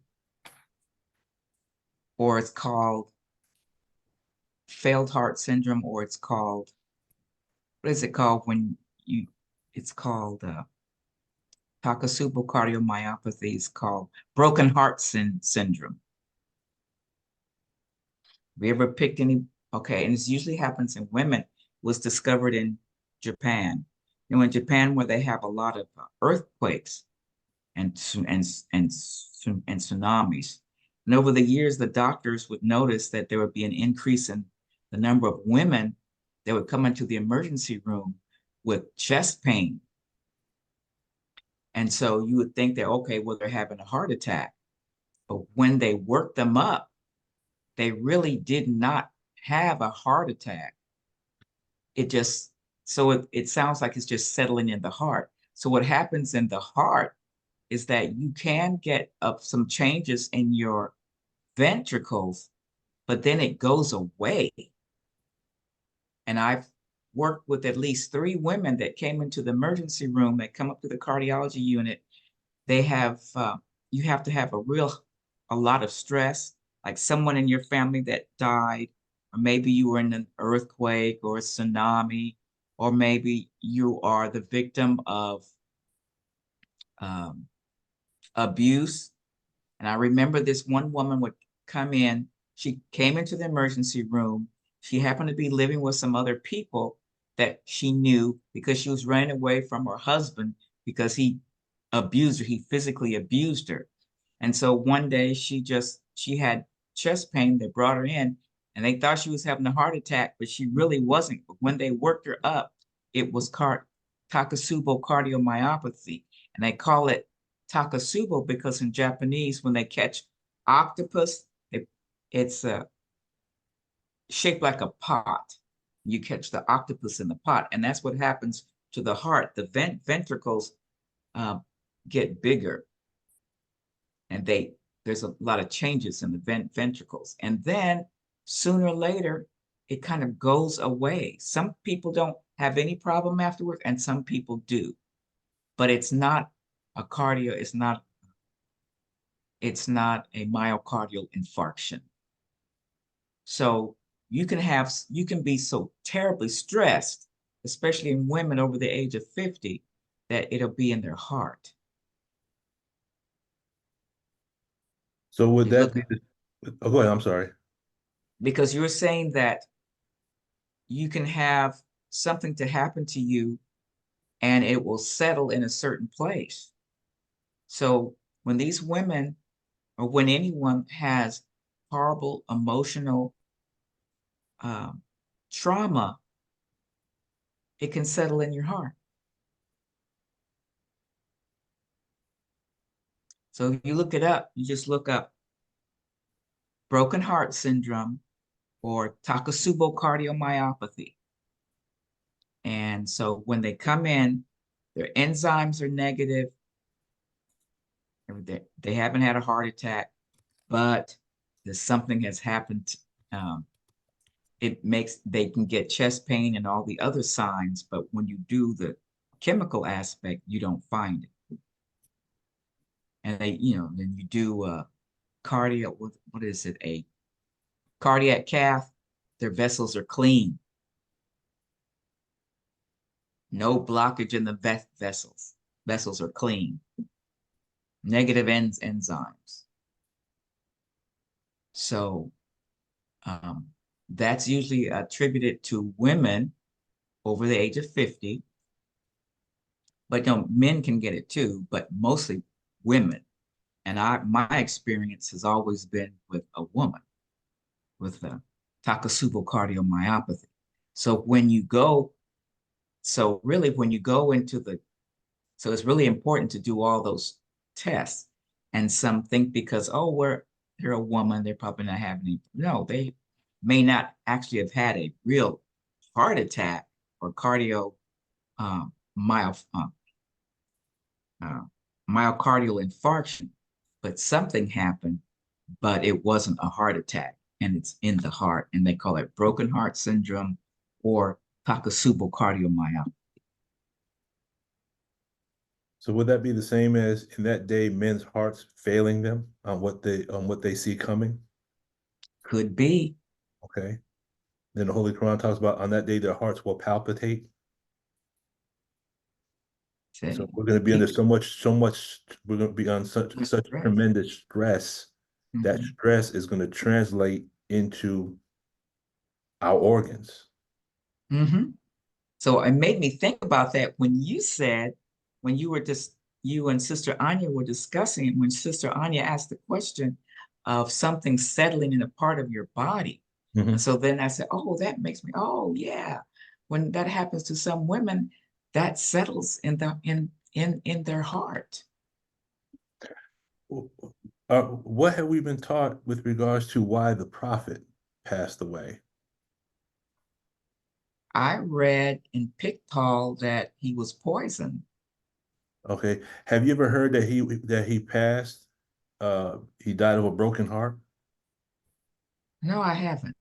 I just heard that the Jewish woman poisoned him, and then he suffered from that. So you remember that story? You know, when I don't know if it's, I think it's a hadith. I'm not sure really, but apparently, you know, when they were fighting the Jews, and this one particular woman lost, and I'm not talking about Hind. I'm talking this one particular Jewish woman lost a lot the men in her family, and I think when the prophet apparently had come to, I don't know if they came to visit, somehow she was talking to him and said that she forgave him. Why don't you and your uh, friends come and have dinner with me? So she fixed them dinner, but she poisoned them. One died right away, one died later, and then the prophet supposedly suffered from it for the rest of his life. Let me see if I can pull this up real quick. I read that in Pictol. One thing he says he fell ill and died, but I remember reading something with regards to, and I'll get the actual facts and send it out. He died of a broken heart because he could not. I'll get the actual facts on that. Was it he couldn't get the converts that he wanted? Basically, that's what I remember. But I'll get the actual facts, and I'll make sure we get the actual facts on that one. But Sister Anya, does that satisfy? Oh yes, sir. Mm-hmm. That's way more than I could have asked for. Thank you. And then you learned a new phrase today. Mm-hmm.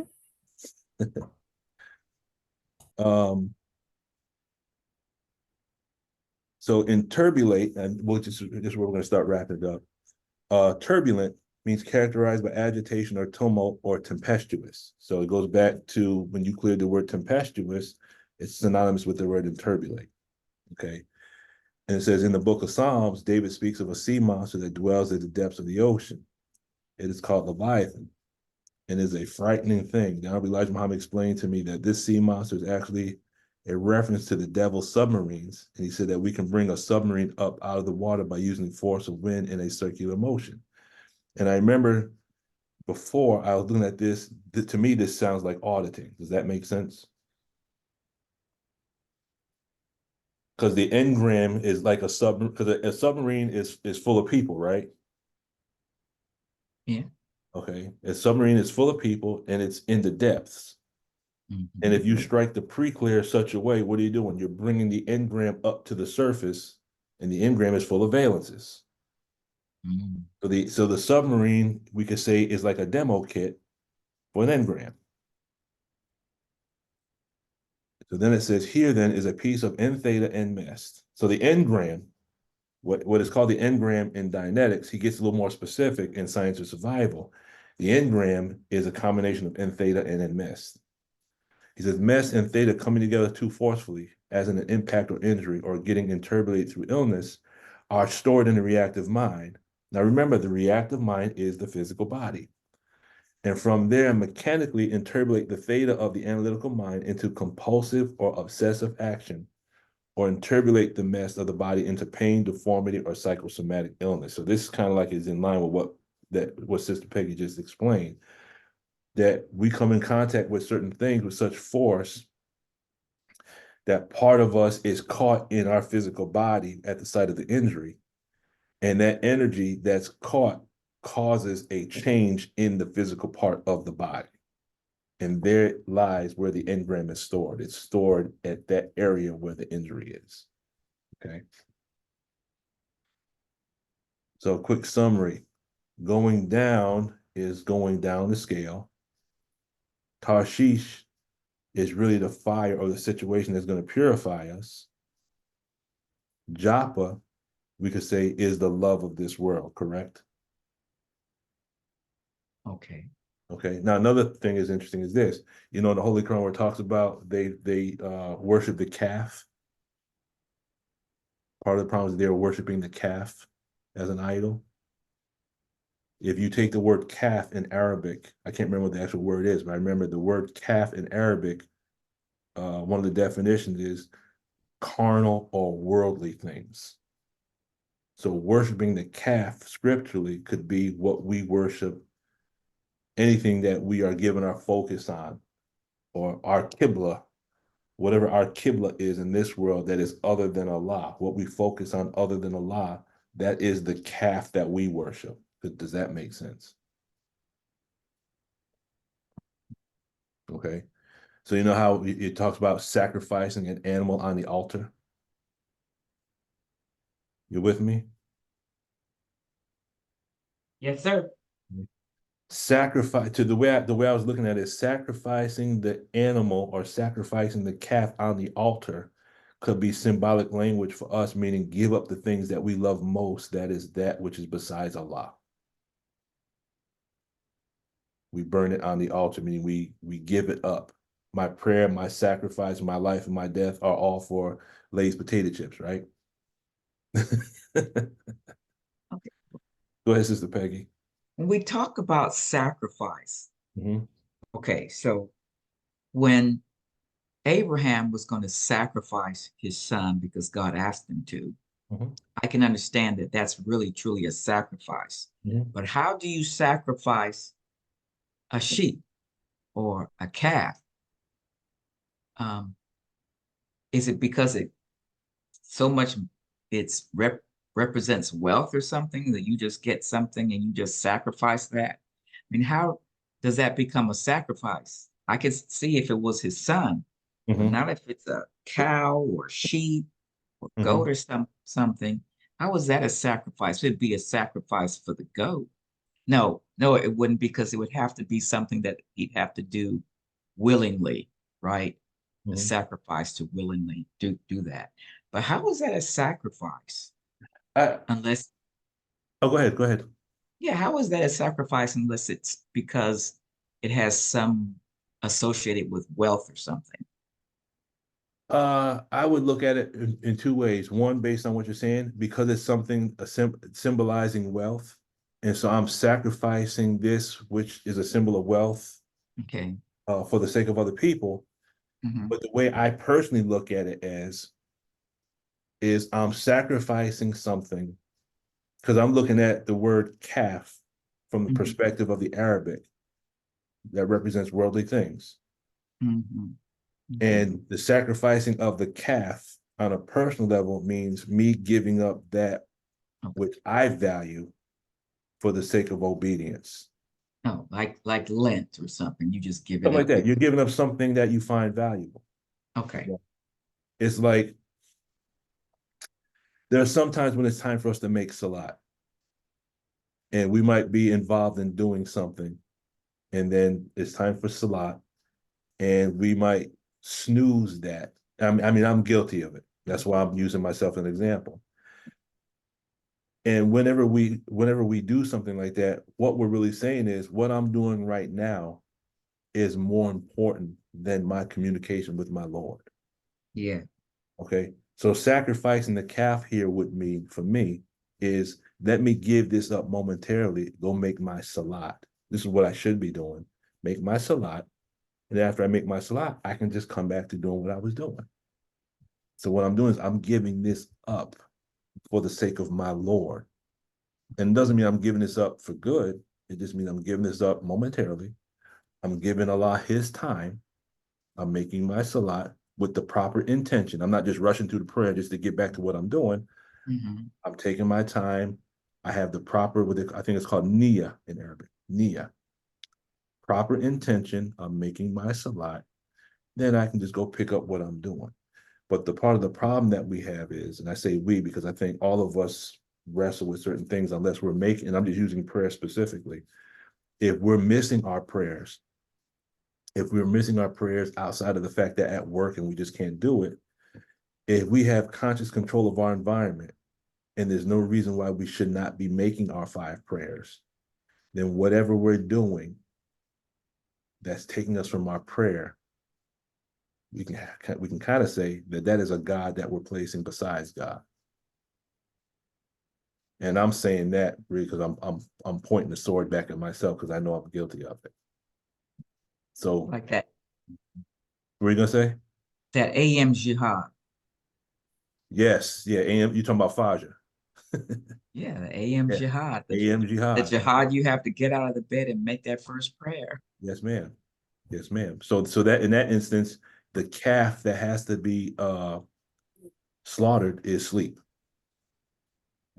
Okay, that's sleep has to be sacrificed for that AM jihad. So that's the calf. Okay.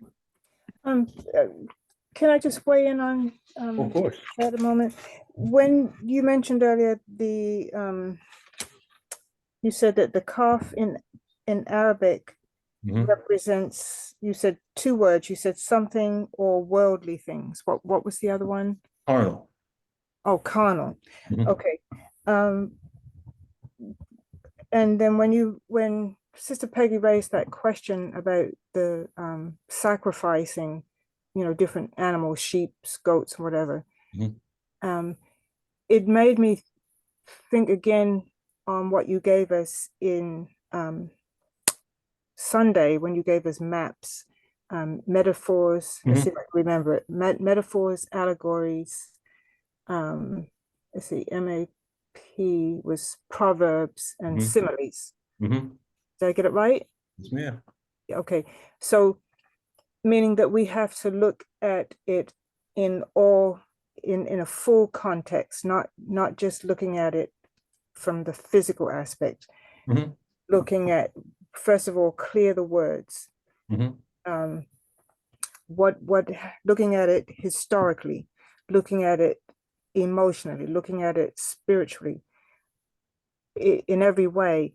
So it made me think, when she asked that question, it made me think that when you look in the Bible, especially, it talks about animals, different types of animal sacrifices. And sometimes they're asked to sacrifice a dove or a goat or a sheep, or sometimes it's a sheep and sometimes it's a lamb. So each time they use whatever word they use could be tied in, and I'm saying, could it be that it's tied into a certain type of emotion or whatever it is we're going through that we have to let go of? That's interesting. The sheep or the lamb, especially the lamb, is more submissive, has a more submissive type of character to it. It's easily led in the wrong direction. So maybe, or I'm saying easily led. So could that be us being easily led astray, that we're asked to sacrifice a sheep, meaning that part of ourselves that's easily led astray, we're seeking Allah's forgiveness for being easily led astray. And that's in our prayer, right? We ask him to protect us from that. And the goat is seen as having a more rebellious nature. Mm. you know. So it is Allah saying to us, you've been rebellious, I need you to sacrifice a goat, meaning, you know. That's perfect. That's and perfect. and that the people over the generations and the centuries have lost the true meaning of what sacrificing, being asked to, was that again symbolic language that the people didn't really understand and thought that it really meant go out and kill a goat or kill a sheep. And then the other thought that came to me too is that it doesn't, in this day and age, it really doesn't mean much to us if you say sacrifice a goat or a sheep. We're so used to just going and buying a a lamb chop or filet mignon or whatever. We don't, the majority of people don't grow up on the farm where you see all of that taking place, and you don't really associate the value of a goat or a sheep. Whereas back in what we call biblical times, or centuries ago, 14 to 2000 years ago, your wealth was tied to your livestock. That's right. So having to sacrifice a goat or a sheep, that's costly. You asking me to sacrifice my prize sheep. I was going to take this to market and trade and get flour and all types of things that would last me a whole year to feed my family, just by taking this goat to market, and you're asking me to sacrifice it. So when that speaks to me of looking at things, like I said, historically, bring it up to the modern day, past, present, future, looking at chemically, looking at it emotionally, looking at it from all different aspects. So when we truly clear a word, we're looking at it in every way that it can be applied. And that really spoke to me in the word Tarshish. That I'm just so blown away by that it's mentioned in the Bible as a place, but you said earlier that it's a place where it was known for the type of industry that was carried out there was where they purified different metals, I think you said, right? And so if we just read the word Tarshish and that we don't clear it, and we don't, once you know that that's the type of industry that is carried out there, then it gives more meaning to the fact of saying that Jonah went down to Tarshish, and that it was, again, it's talking about him needing to be purified. But not knowing what that word means, you would never connect that at all. Yes, ma'am. Never see it that way.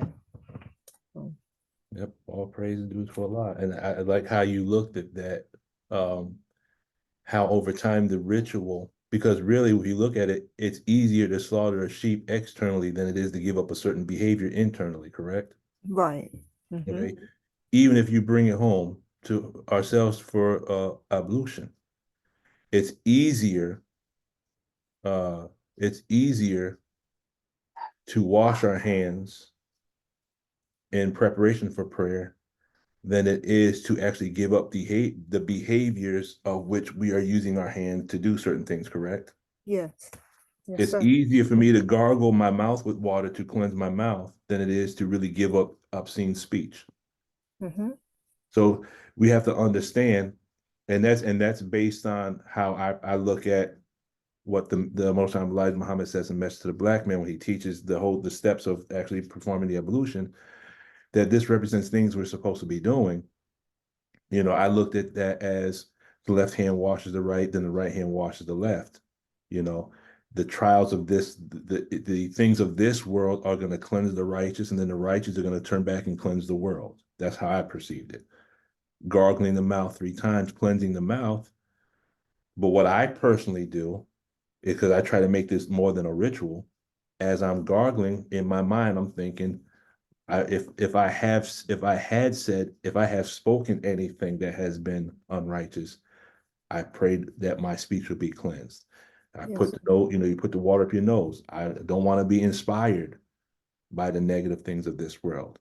I don't want to turn my face or turn my eyes upon the unrighteous things of this world. I don't want to listen to the things of this world, you know. But if we just get caught up in the ritual, then we're just throwing water on ourselves, but we're still looking at things that are obscene. We're listening to things obscene. We're using our feet to take us to places where they're obscene things. So it's just a ritual, Mm-hmm. you know. But now the question is, because now you've triggered a whole nother thought. Now I got to go through and see where in the Holy Quran it talks about sacrificing these animals. Now I got to go clear those words and say, okay, what do these words actually mean? Because what if each of these animals represent different emotions? Yes, sir. So that'd be the foundation for maybe another PowerPoint in the future. If we clear these words, we clear these animals. What do those animals represent in the individual, and why do we need to sacrifice them? Mm-hmm. And is that really what sacrifice is all about? We can go pay tithes, and this is something the minister taught him before. You can go to, he spoke about the church and even in the mosque. You can get paid zakat and pay tithes and still remain the same Negro. Nothing changed. You just gave up some money. He said you can't buy your way into heaven, correct? Hmm. Okay. You can slaughter a lamb physically, but if you're still doing the same behavior, then the slaughtering of the lamb has no meaning. It's just a ritual. Right. But thank you for that, because now you just gave me a whole nother subject to study on.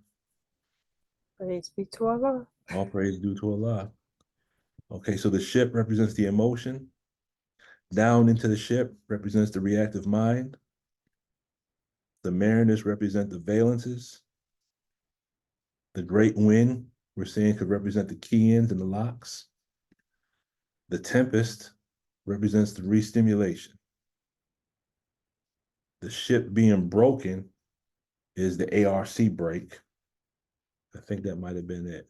And okay, going to sleep, that's called aten in Science of Survival, which is analytical.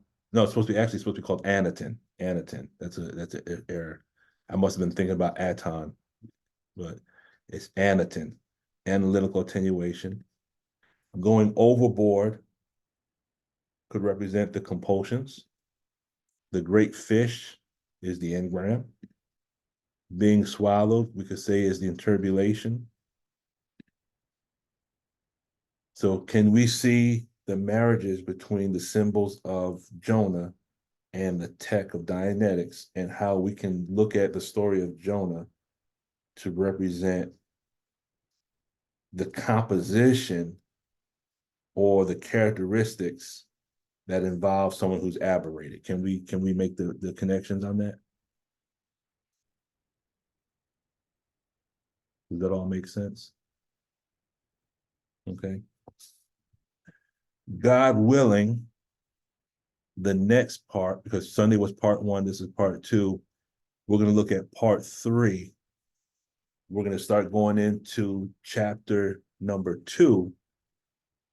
And then chapter number 2 is extraordinary as far as the symbolism is concerned. The amount of things we're going to see in chapter number 2 with regards to talk about the weeds wrapped around my head. I was in the bottom of the depths in the darkness. It's so much tone scale language in chapter 2. It's going to be interesting. Does anyone have any final thoughts, any final questions, any cognitions, any wins? Did you go back on your time track? Did you see anything? Did you come back to present time? Because we don't want to leave you back there. We might have taken you to the fish, but we don't want to leave you there. So we want to make sure we get you out the fish before we leave. So All of the above, Brother Lukman, all of the above. But one thing I did look at earlier was why was Jonah swallowed by the whale? And I looked at, they took time to look up to see what his name actually meant. Mhm. And of course, a lot of people say that it means bad luck, especially if you're on a ship, Yeah, right. you know. But I wasn't looking at that. I was looking for something more meaningful. Mhm. And it says that in Hebrew, the word Yonah means dove. And I thought that was interesting because here, Jonah, meaning dove, in this sense, was swallowed by a whale. So it's dealing with him being thrown overboard, dealing with water, swallowed by the whale, and then later spit up on dry land. Mhm. And in Noah's flood, again dealing with water, and then being on a ship, and they sent out the dove in search of dry land. So I thought that that was a Oh, wow. connection there. Okay, that's interesting. Yeah, I didn't get a chance to look deeper into what it all could mean, but I did see that connection. That's interesting. Mhm. Take some notes on that one. Okay. Anyone else? I think what everyone kind of shared based on what they perceived actually just kind of raised us all to another level. I think between everything that was shared, we expanded the diameter of our thinking and increased the circumference of our mental and intellectual activity, correct? I know I got some things I got to go study now with regards to animals and sacrifices and what other connections might be there that might that's actually a very interesting point that you have brought up, Sister Anya. I thank you for that. And I learned, I guess, some Japanese today from Sister Peggy. I think, and also that grief, dying from a broken heart. I've seen that in the Holy Quran a couple times. I think it was Joseph's father, because he was talking about repressed grief. And they said, you continue to think about Joseph and repressed grief, it's going to cause you to become ill or it might even kill you. So I guess we could say that Surah number 12, talking about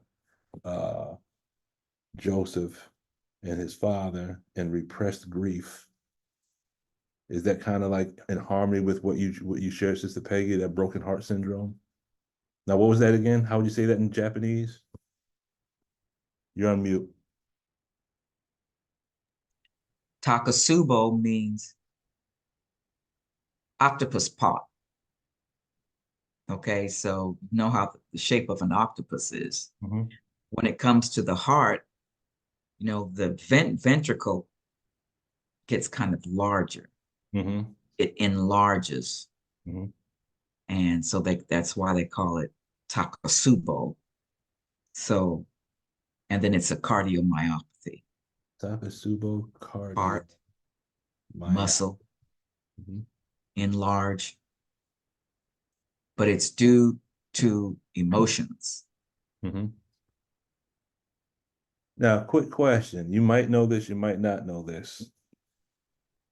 If we look at, let's say, the past 5 years, has there been an increase with everything going on with regards to Takasubo cardiomyopathy? I can look it up. That'd be interesting. And if you can you look that up real quick? Oh, sure. Look that up Okay. real quick, and that's where we'll end it. Just to see, if sickness and illness is increasing, might be an interesting thought. An increase in sickness and disease is really is going to be a result or an effect of an increase in mental anguish. So are we in the shock of the hour right now, I guess is the question. Are we in the shock of the hour?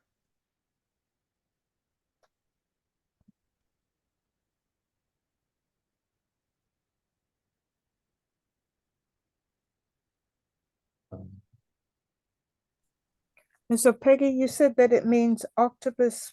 Did you say paw, as in Paw? Octopus pot. Pot, Pot. Right, it's how they catch octopus in a pot. Okay. They eat octopus. Mhm. And so then your ventricles kind of enlarge and get a little bit like an octopus. Okay. Yeah, the shock of the hour. That is Surah number 22.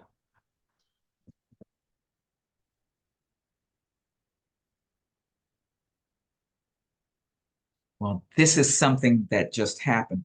I'll have to do more, but Okay. it said recently, this is from JAMA Network, Incidence of Stress Cardiomyopathy During the Coronavirus Disease 2019, JAMA Network. It said, recently clinicians have reported a rise in stress cardiomyopathy, also known as Takotsubo syndrome, worldwide during COVID-19 pandemic. So that was in JAMA, JAMA Network. And then it says the annual incidence increased steadily in both sexes, with women contributing most cases, 83.3%, especially those over 50. So yeah, see what the National Institutes of Health said. Update of Takotsubo cardiomyopathy. So they're watching that. Okay. Okay. Okay, this is the abstract. Takotsubo cardiomyopathy has become a recognized clinical entity since the Japanese scientist Sato first described it in 1990. Despite an increasing number of confirmed cases, especially during the COVID-19 pandemic, its pathophysiology remains incompletely understood, and decision-making differs in the diagnosis and treatment. In addition, it is not evident whether a significant increase in TTS is due to better understanding among practitioners and widespread access to coronary angiography, or if it is a reflection of an actual increase in incidence. So they analyzed a series of international research from 1990 to 2021. So the first case were in 1990. Well, I don't know if it was the first cases, but that's when it was recognized. Okay. In 1990 in Japan, because I don't remember seeing anything about this before the 1990s. Okay. But if you look at, so it was first recognized in 1990, yes? In Japan, right. Okay. Now add those numbers, 1990. Add those numbers together. What number you get? 1990 and 2091. I mean, just 1990. 1990 and what? Just the numbers in 1990. Oh, add them together. Okay. That's 10, 19. That's 19 right there, right? Mm-hmm.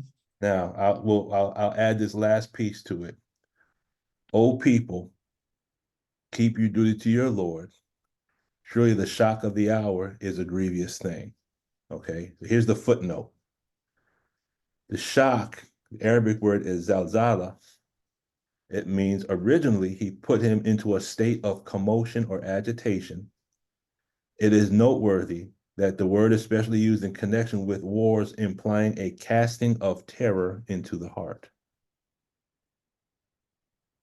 That's interesting. It's used in conjunction with terror into the heart, and it means difficulties, trials, and afflictions. So casting terror into the heart, you have the emotion, and it's going where? Into the structure. What is that? That's the psychosomatic. Yes? So Sister Peggy, thank you for dropping that medical information on us. Sister Ania, thank you for asking the question. Yeah. I learned something new today. That was fun. I can sound important, but I tell people about, have you heard about Takotsubo cardiomyopathy? I can make it sound like I really know what I'm talking about now. Yeah, when you read it, it's really fascinating. Very fascinating. Especially. Okay, family. Anything else before we close it out?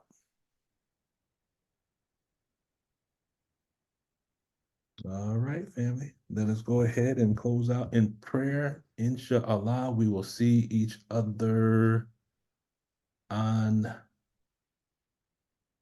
let's see, where are we? January is already gone. Woohoo, I'm 1 month closer to retirement. February the 4th. Let us go ahead and close out in prayer. Attention, prayer. I seek refuge in Allah from the accursed Satan.